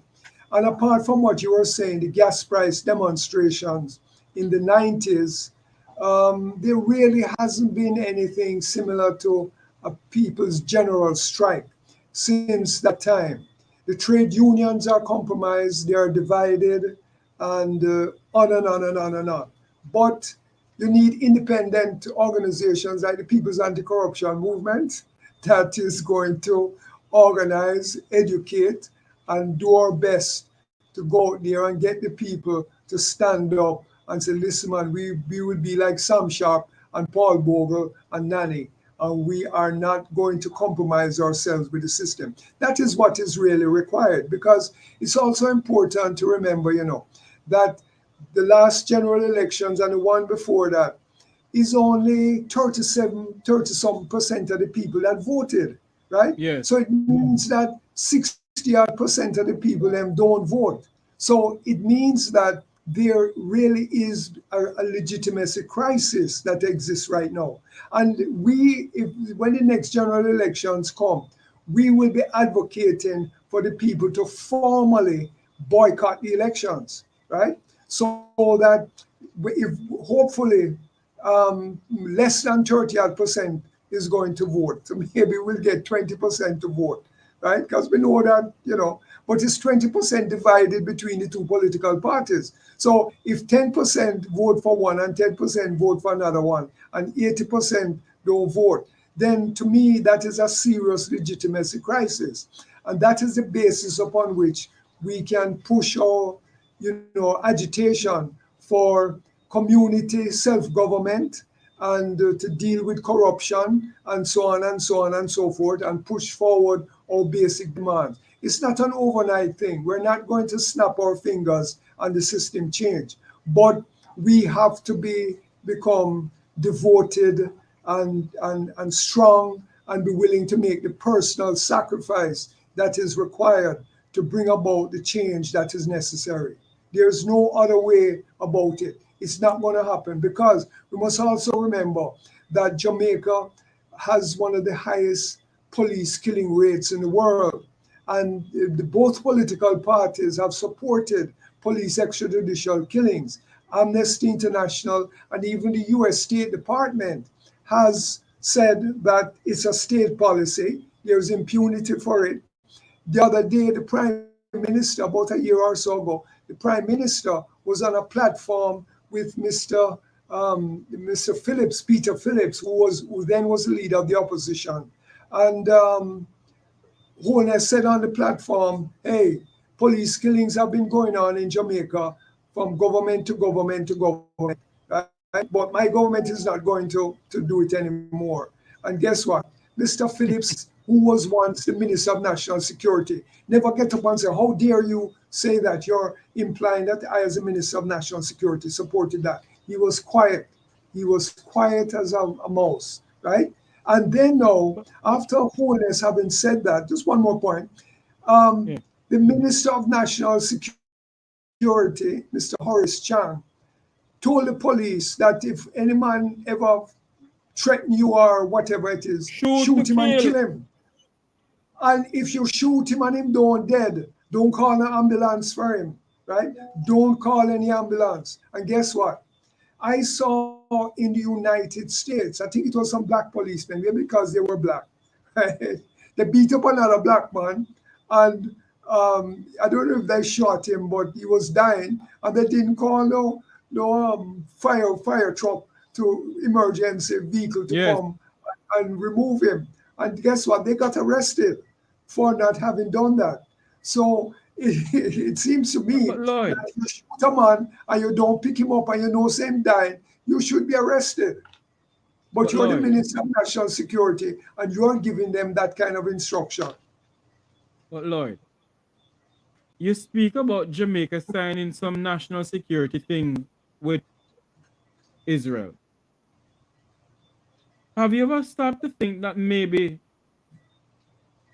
our goodly Prime Minister don't value the Jamaican citizens' human rights? Just like how Israel don't value the human rights of the Palestinian people? Yeah, have you ever thought that Jamaican Prime Minister does not value the fundamental human rights of the Jamaican people? No, he does not, because corruption is in conflict with the legal system, and they have to corrupt the police, they have to bribe them, they have to do whatever it is. So the police themselves know that when they go out there and stop, motorists or whatever it is, them can get a money off of it, and there's a wink and a nod from the political system in terms of when those things are done. The police the other day, under the state of emergency, would lock up people and keep them locked up for over a year. And the courts ruled that it was unconstitutional. Well, no policeman is going to be held accountable for that. But guess what? One of the positions of the People's Anti-Corruption Movement is that the Prime Minister, the Minister of National Security, and the Police Commissioner should be held legally accounted for police extrajudicial killings. They are responsible for it. The Indicom I believe that every Jamaican that is being gunned down in this country, the blood of every Jamaican is being gunned down in this country is on the shoulder of the Prime Minister, the Minister of National Security, and the Commissioner of Police. Absolutely. Every single Jamaican that has been gunned down in Jamaica by gunmen, the blood is on the shoulder of the Prime Minister of this country. Absolutely, they should be held accountable because they are the commanders. The Indicom, the Independent Commission of Investigations, which investigates police killings, recently put out a report saying that the government, right, or whichever ministry, whatever it is, imported hundreds of body cams for the police, right? Where they are? Well, this is the point I'm getting to right now, because I think he said that within the time period they were investigating, there were like 113 or 14 police killings, right? And there was, apart from one case, the police were not wearing any body cams at all. You bring in hundreds of body cams, the police don't wear the body cams, so you're wasting taxpayers' money. And only one out of all of those cases that the police was wearing a body cam. But guess what? A good percentage of the police killings are planned operations, because the police, when they kill a man, right? Not in all cases, but a high percentage of them, it's 3, 4 o'clock in the morning. So you asleep in your house, and them go in your house and kick down your door and go in there 3, 4 o'clock in the morning, because they know that you're sleeping. And then they shoot you and claim, say, you take up gun and shoot at them, which is ridiculous, right? And Indicom made that point, that these are planned operations. So if it's a planned operation, not a spontaneous thing between gunman and police, then why weren't they wearing the body cam? Because if they're wearing the body cam now, they could say, well, see there, this is what happened. We kicked down him door, and him go on the bed and take out a M16 and fired at us, and we had to fire at him and kill him. You understand? So those are some of the little pointers that make it quite plain that police extrajudicial killings is a policy of state. It's supported by the police commissioner. It is supported by the Minister of National Security and by the Prime Minister, right? So they must be held accountable. And the question that we need to ask ourselves, if the Minister of National Security, I give him his correct title, and who is the Deputy Prime Minister of Jamaica, the Deputy Defense Minister, and the Member of Parliament, is it Western St. James or Eastern St. James, one of the two of them, cannot solve crime and control the crime in his constituency, how can he control the crime in this country? If he can't control what is going on in Flanker in St. James, in Norbrook in St. James, or wherever it is, if he cannot control that, how on earth can this commission, how on earth can this Minister of National Insecurity really control Jamaica's crime pandemic? He has been collecting millions and millions of dollars a year since he has gone in. And all they can hear on the road is either his Prado or his Range Rover or his Audi is wah, wah, wah, wah, wah, wah, wah, wah, wah, wah, wah, wah, give away. Who is protecting the Jamaican people? The Prime Minister of Jamaica promised the people of Jamaica that they will be sleeping with the doors and windows open if you put him in there. Prime Minister Holness, every single Jamaican that is being gunned down in this country by gunmen, their blood is on your shoulder. Well, let me just say make 2 points. One is that, and I was talking about the protests that that took place in 21, I think, when the UIC, the United Independent Congress, led by Joseph. You're going back to him again? Yes, going back to him again. Because I told you, the police said move on. And we decided to move on after they arrested Patterson. And while we were walking away, 2 policemen were walking behind us. And one of them took out a pepper spray and pepper sprayed us. I, in particular, was very much affected by it. There's video of me, people coming around me and wash my face and all that kind of stuff, right? So that senior policeman should have been held accountable, because it was a junior policeman that did it. And nothing happened because yours truly don't have no money. And so I wasn't able to get a lawyer. I tried to be my own lawyer. But the claim that I submitted, them said, boy, deficient and blah, blah, blah. Long story.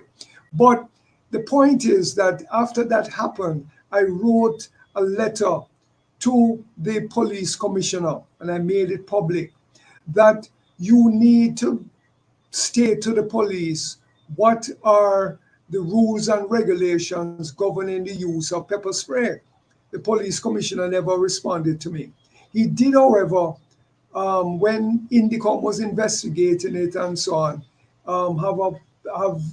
tell me must go down to the police station to go give a report, blah blah blah blah blah. But anyway, but guess what? I gave them a telephone number, and they called me on a different telephone number, right? So it means that I didn't give them the number that they called me on. Like you're calling me on a number right now. I didn't give them that number, which means that They're tracking you. they have more information about you than you realize. Lloyd, don't feel in a way. This administration have been tracking people who speak out against them. They have a minister of misinformation, Exactly. Robert Morgan. He's a disgrace to the Parliament of Jamaica, to the people of this country. He's the worst minister of information. He's the minister of misinformation. And what he needs to do is to do the honorable thing and step down as the minister of misinformation. He's never going Because to do that. you have misinformed the people of this country. You have misinformed the people of the Jamaican diaspora. And every single Jamaican from all walks of life. And you should step down. Yes. And same way the Minister of National Security, hold on, Lloyd, the Minister of National Security, Dr. Harris Chang, you have not secured the people of Jamaica. You have misinformed the people of Jamaica. You have misinformed the people of the Jamaican diaspora, and you need to resign. The Commissioner of Police, you're a disgrace to the Jamaica Defense Force, and you're a disgrace to the office that you hold. And you need to step down. You have not secured the people of Jamaica. You have lied to the people of Jamaica. You have lied to the people of the Jamaican diaspora. And the time has come for the Minister of National Security and the Commissioner of Police to tender their resignation. The blood of every single Jamaican has been murdered in this country is on your shoulder. Lloyd, your time. Yes. Well, what you're making, I absolutely agree with you. Because, you mentioned Tivoli Gardens at the very beginning. And, I'm just going back to make a stronger point that I represented the people in Tivoli Gardens at this Commission of Inquiry. And they said, well, all right, you can participate. I went in there.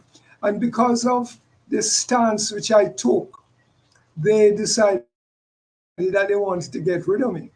And the stance which I took was that the superior commanders had to be investigated and held accountable for what happened. And the superior commanders were the Prime Minister, the police commissioner, and the head of the army.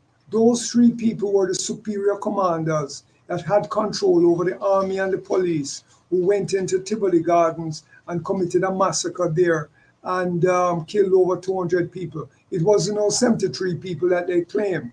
And so because I went in there and I wanted a focus on these three superior commanders, they didn't like that because that is not what they came there to do. They came there to whitewash the whole thing. And so they saw me as a troublemaker and whatever, and they kicked me out, right? So that was it. But the concept of superior commanders being held accountable is still very legitimate, even up to this day. And I gave you the example of the pepper spray, which I suffered. And I think that the police commissioner needs to be held accountable for that, right? Because there should be a policy where the use of pepper spray is concerned. The Indicom investigated it. The Director of Public Prosecutions investigated, and their position was like, well, we don't think any criminal charges should be laid against them, but Lloyd, you can sue them, right? And so the police commissioner shouldn't be held accountable for the pepper spray. I can sue them, but no criminal charges. And that is to show you how compromised the entire system is, where Judicial human system is. rights, everything is concerned, right? There was another young lady, I just, briefly get into that one as well. Um, Edzinga King. She was Yes, I remember arrested, her with her and locks. she went to court. She was arrested for nothing other than that she was in a taxi, and the police wanted to arrest a man in the taxi. And rather than say, we're going to come out, we're going to arrest this man, then they put pepper spray inside here and pepper spray everybody, right? And she was pepper sprayed, and she came out and must have caused some bad word, and they lock her up, and then they send her to police lock up, and they cut off her hair because she was a Rastafarian girl. The police But Lord, commissioner was never held accountable. Never held Lord, accountable for that. but Lord, there shouldn't be any law in Jamaica to lock up people for bad word cussing, you know. Every from the I agree prime with you from on the that governor, one hold on too. now. From the governor general come straight down cause bad word. Of course. Listen, man, let me just tell you this little anecdote. I used to live in New York a long time ago, and me see a black man on the train, and him and a white policeman I have a little argument. And the man caused some MF and some MF and some MF. We never hear the policeman say, boy, I'm going to lock you up, you know. What kind of language that is that you're using? No, nothing at all. So as far as I'm concerned, people have a right to curse bad word in front of police if you want, but Because they still have that, what they call it, indecent language, whatever they call it, bad word or whatever, that they can still lock you up for it. But it's very selective. If they want to get at you and they hear you cuss a bad word, then them can do that. So all these colonial laws are still on the books, and people's human rights are not respected, and you don't have freedom of speech, you don't have freedom of movement, you can't get information from the state machinery, if and on and on and on. There is no nothing where the people are concerned to take care of education and health care and all that kind of stuff. And I'll say one another thing as well is that the land that we live on is captured land. They captured it from the Tainos, and then after they capture it and take it over, the British take it over from the Spanish, and then they set up plantations, and and the slave, and bring Africans here as slaves. And then after slavery was over, they never say, well, boy, when you deserve a little land, when you take this, when you take that. They say, no land for you. And so in a lot of parts of Jamaica, people go on a little piece of land to plant a little something and a little something. And the next thing you know, police come and mash up the thing that you plant, mash up the little house that you set up, and so on and so forth, because of landlessness. And I believe that we need a movement also, that there should be land for the landless, but we don't have that in Jamaica, because it's a handful of people control the land, and they want to control the vast majority of people who are descendants of slaves and don't have no way for plant them little farming and build them little house, etc., etc., etc. Serious issue. Lloyd, to all those who are just joining us, we're speaking to human rights activist in his own right and historian, Lord de Aguilar. He was locked up in front of Jamaica House, the People's House, with a peaceful protest. Lord, what were you protesting over? For the resignation of the Prime Minister? What? Okay, well, let me give you the list of things that we were protesting while we focus on the Prime Minister. Some of them I mentioned before. One is that the Prime Minister has agreed to send 200 soldiers to Haiti. We don't agree with that at all. They were going to send 1,000 policemen from Kenya, and people went to court and said it's illegal, and the court has ruled that it is illegal. You don't have the right to send 1,000 policemen to Haiti, and But don't believe that. hold on there, Lloyd. I think the Kenyan Parliament override the judicial, you know. No. They have maintained their position, but the court have extended it. You can't, in the legal system of the West, you can't just Yes, override the court until you pass a law which says yes, that what but we're doing is legal. But it hasn't yes, happened but yet. Maybe they yes, will. but Maybe they will. hold on for me, Lord. But in today's news, Yeah. the Kenyan Parliament give the go ahead again. I know, but what I'm saying Okay, is that the court has extended the prohibition. So the okay, go ahead. parliament is separate from the courts. You know what I Yes, mean? I know. So Yes, the point I'm making is that the when you're legal protesting, system. you're protesting for that. Yeah. So I'm saying that we were protesting against sending 200 soldiers to Haiti. It's illegal. You cannot justify it based on the Constitution or the law. So we were protesting against that.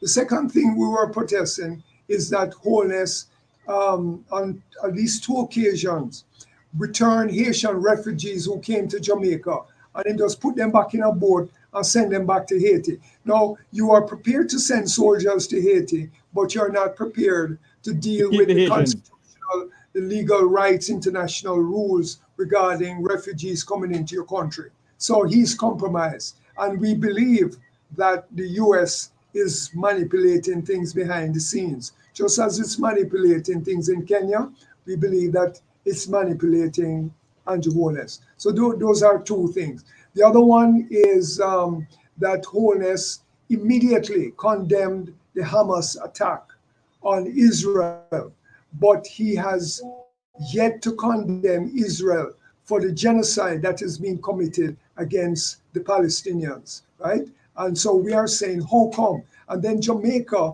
the other day, there was a General UN vote. Assembly resolution, Yes. a UN vote, that Jamaica did not vote, right? They were absent. And people are asking why it is that they were absent. And the Minister of Foreign Affairs was not able to give a credible answer as to why it is that they participated with CARICOM, etc., etc. But when the time came to vote, they didn't vote. And we suspect that Holness has a deal with Netanyahu because, as I mentioned before, in 2017, January 2017, he went to Israel and he had Netanyahu hug up and kiss up. And Netanyahu tell him, say, boy, I really appreciate Jamaica not voting against us in the General Assembly. So something is going on there. So we wanted to bring that to Holness' attention. And we're adding one more point. Several countries in the world, in order to show their solidarity with the people in Gaza, are now saying that you must stop diplomatic relations with Cuba. I'm sorry, with Israel. And Yes. we are saying the same thing too. You must end I diplomatic think relations with Cuba, I'm sorry, with Israel, in order to show that you are in serious solidarity with the people in Gaza, right? and So, I think there's a Caribbean country. I think it's Belize. Yes, yes, one that of them. cut all diplomatic tie with Israel. Exactly. One of the countries is Caribbean, and so we are Yes. saying that we believe that that needs to happen as well. So we are those are one of the demands. The other demand that we are making, and the reason why we're out there on the streets focusing on the Prime Minister, is that he must tell us whether he is one of the 6 members of Parliament who's been investigated for illicit enrichment. Right? He must tell us because the implication is clear by his statutory declarations not having been ratified for 2 consecutive years, right? The Integrity Commission has not ratified it. So there's a lot of suspicion as to whether the Prime Minister is not compromised where corruption is concerned. And, there's a lot of other things that, we could add, as I was mentioning before, that he has to be held accountable for police extrajudicial killings and Yes. state corruption and all this kind of stuff. So I believe that it is very legitimate for us now to begin to focus on the Prime Minister because, what I'm saying, the body start to rotten from the head. And that Yes. is where, we need to focus. So Yes, that is some of the Lord. things that we'll be focusing on. Lord, we're gonna wrap up now. And before we Okay, go, yeah, I man. want your views on this, Lord. Do you think that the Jamaican diaspora in the United States of America and the Jamaican diaspora in London and in Canada should lead 100-man march to the Jamaican embassy in Washington, in Canada, and in London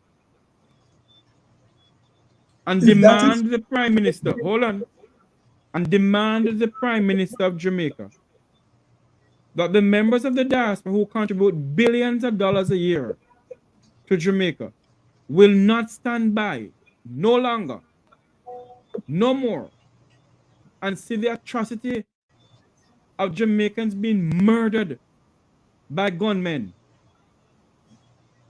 When neither the Prime Minister nor the Minister of National Security don't have a grip on the crime situation in Jamaica. Do you believe, as a human rights activist, a Jamaican, do you believe that the Jamaicans who live outside of Jamaica should lead 100-man march to the Jamaican embassy in Washington, in London, and in Canada, and all over the place? well, if it's possible, I am in support of it 100%. But listen, every year there is a diaspora conference in Jamaica.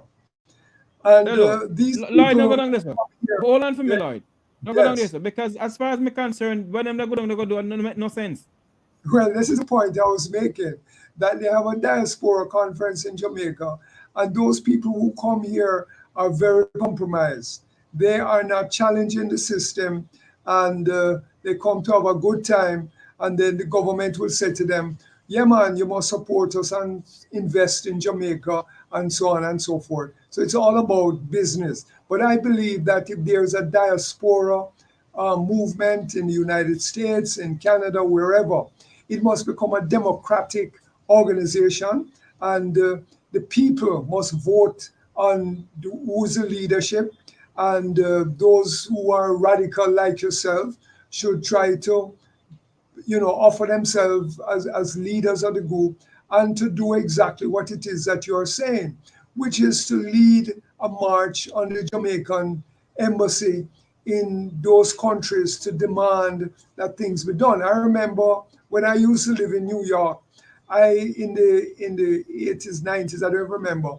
I used to organize protests outside the Jamaican consulate in New York because we were protesting against the policy of police killings in Jamaica. And we did that, and we went out there and we did it. I remember one year, can't remember if it was Patterson or whoever else it is, we also went outside the United Nations and held up placards there against what was going on in Jamaica.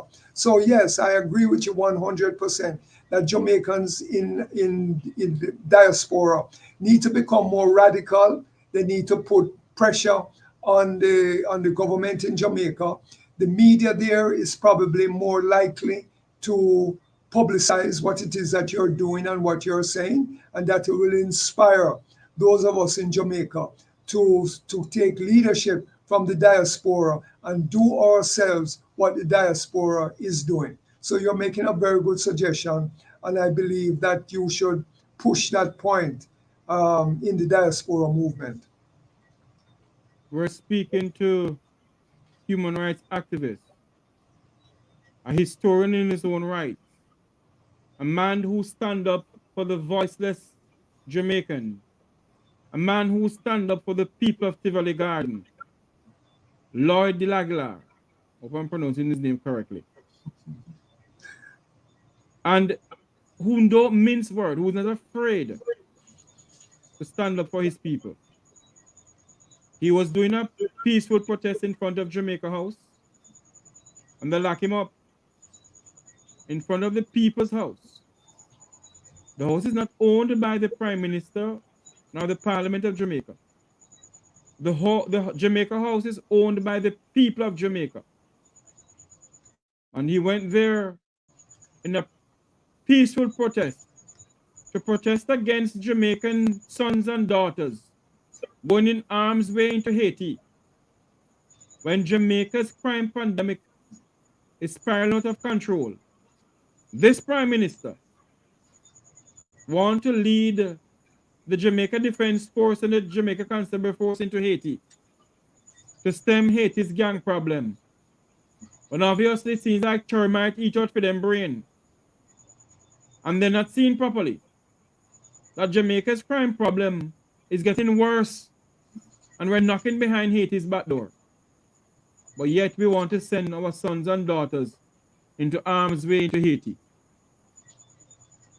This man that you're looking at here got locked up in front of Jamaica House under the leadership of the Labour Party government because he wants to speak out against what is going on in Jamaica. The level of corruption, the level of murder that is going on in the country. They lock him up because he mustn't protest. Jamaica is becoming a dictatorial state. Whatever we want to believe it, yes or no. Jamaica is becoming a dictatorial state.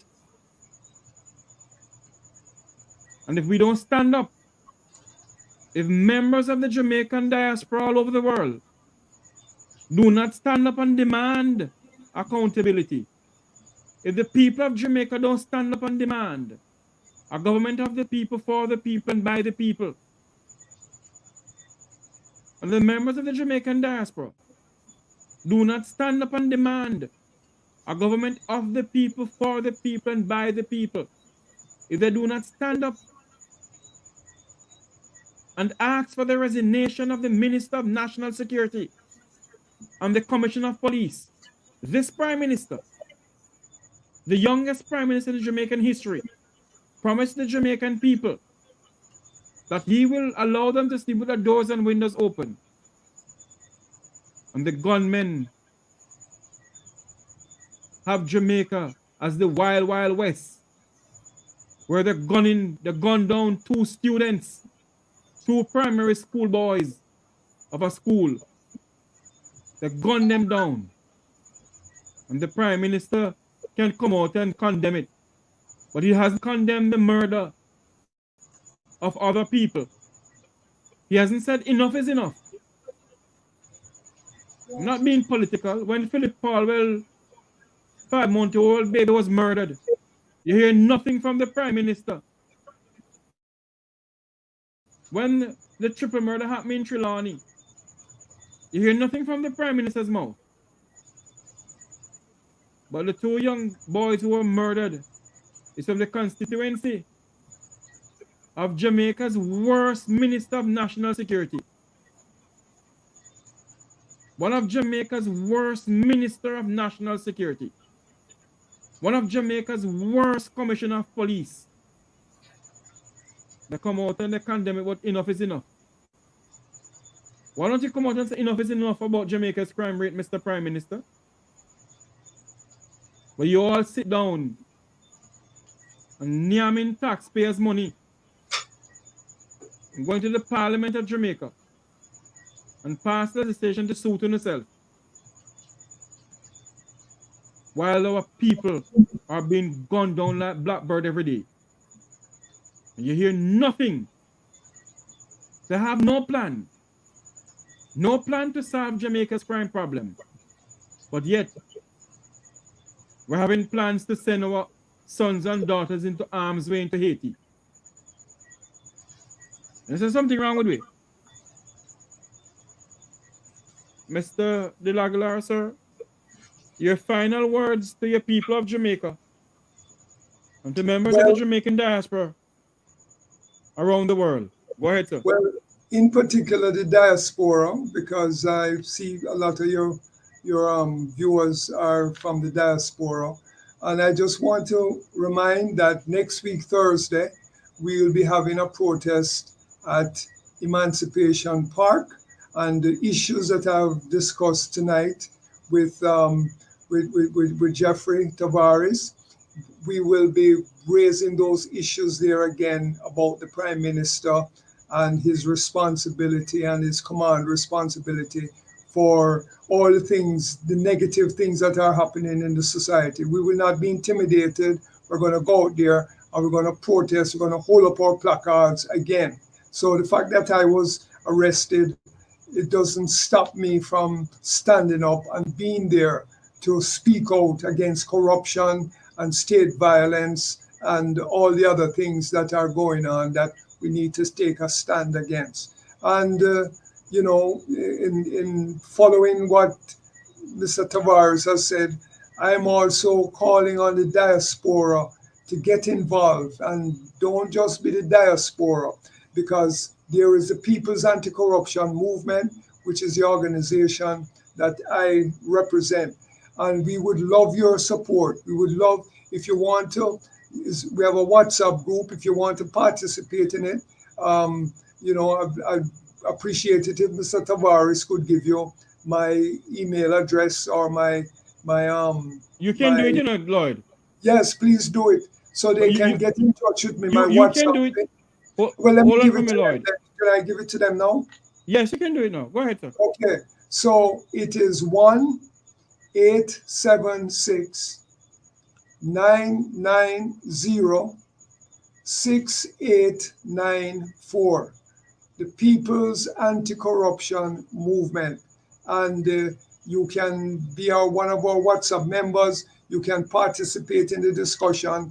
And when we are having our protest movement, you can give us whatever support that you can give us. Because sometimes we need material support as well. So if you can give us material support, we will be very appreciative of it. And you will be playing your role in helping the people to overcome the oppression and the violence and the corruption that is existing.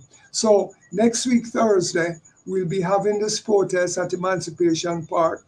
As I said before, Sam Sharp, Paul Bogle, and Nani will be our inspiration, our inspirators that we'll be using on them. And then come the Sunday now, which is Thursday is the protest, Thursday, Friday, Saturday, Sunday, we will be resuming our monthly meetings where we discuss issues at a public place in Kingston. And this time we will be talking about the same thing that I have been talking about with Mr. Jeffrey Tavares on his program. So we're going to invite some speakers, and we're going to have the same kind of a discussion there, and we're going to figure out how we can continue to build a movement. So if you can give us support, we will be very appreciative.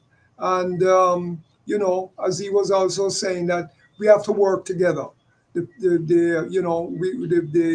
diaspora and those of us who are committed to the struggle, we need to work together and we need to help each other.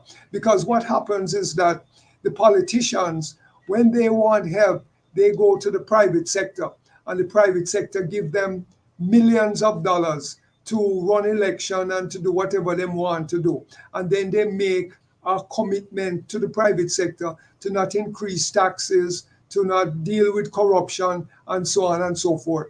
Whatever we do is transparent. We only want your support so that we can build a revolutionary movement. That is what we want. We're not engaging in any kind of corruption or whatever else it is, and we'll be very transparent. So whatever support you can give us, we really appreciate it. And I thank you very much, Jeffrey Tavares, for having me on this program. Keep up the good work, and I look forward to further cooperation with you in the future. Lloyd, I must say this publicly. I've always admired the way how you go about fighting for your fellow Jamaicans. When I was at our home in Mona, right next to you, I've always admired the way how you stand up, especially for the people of Tivoli Garden. And my friend, continue doing the hard work that you're doing. Continue doing it. To all my viewers on this program, please remember to like, share, and subscribe to the Make We Talk Jeffrey Tavares YouTube channel. Send this around to your friends and family. Like, share, and subscribe. I will not come on this program and bring any gossip or any zoop zoop. I'm not that type of person. I stand up for what I believe in. What I believe in, I stand up for Jamaica. the land that I love, the piece of rock that I came to by labor pain, not by aeroplane nor party pain. A nation as the envy of the Caribbean. A nation where people love to come, but yet a nation that is so divided by politics. I want to say thanks to JamaicaTV.com for always being a good supporter to me. Thank you for coming on, my friend.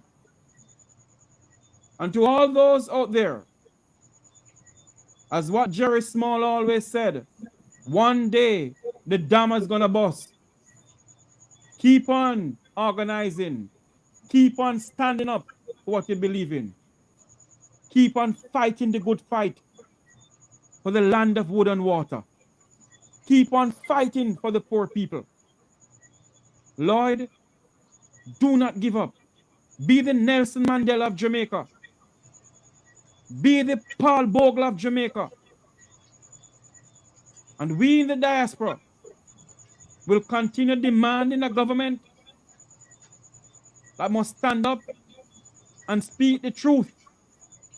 A government for the people, of the people, and by the people. You promised the people of Jamaica, Prime Minister Holness, that they will sleep with the windows and door open. And how many bloods of Jamaicans are on your shoulder tonight, Prime Minister? How many bloods of innocent Jamaicans are on the shoulder of the Prime Minister of Jamaica, the Minister of National Security, and the Commissioner of Police? How many innocent Jamaican blood is on your shoulder? Those two little boys who are gone down in a taxi, their blood is on your shoulder, Dr. Harris Chang. General Anthony Anderson, Commissioner of Police, and the Prime Minister. And I go further. The blood of the innocent Jamaicans are on the shoulder of the Governor General of this country. The blood of innocent Jamaicans are on the shoulder of the Governor General of Jamaica, the Prime Minister, the Leader of the Opposition, the Commissioner of Police, the Minister of National Security. Innocent Jamaican bloods are on the shoulder, and especially the Prime Minister of this country, who stand idly by, and all they can believe in is Zozo and Nene. Lord, thank you for coming on, my friend. May God bless you. Yes. And may God keep you. And I pronounce the blessing of Almighty God upon you. And when you go out there on Thursday, that they will just see you and leave you alone. Because there has to be somebody. There has to be somebody who continue fighting for the poor class of Jamaicans. Thank you very much, Lloyd. Thank you very much, Jeffrey, for having me on, and all the best to you and your viewers and listeners. All the best. Thank you very much, Lloyd Aguilar. Thank you. And I ended tonight by saying, for all those cares who have been our concern, the work goes on, the cause endure. The hope still lives, and the dream for a better Jamaica shall never die. May God bless you, and may God bless Jamaica land we love. Remember to like, share, and subscribe. Until you hear my voice again, have a good night, everyone. Good night, Sir Lloyd. Good night.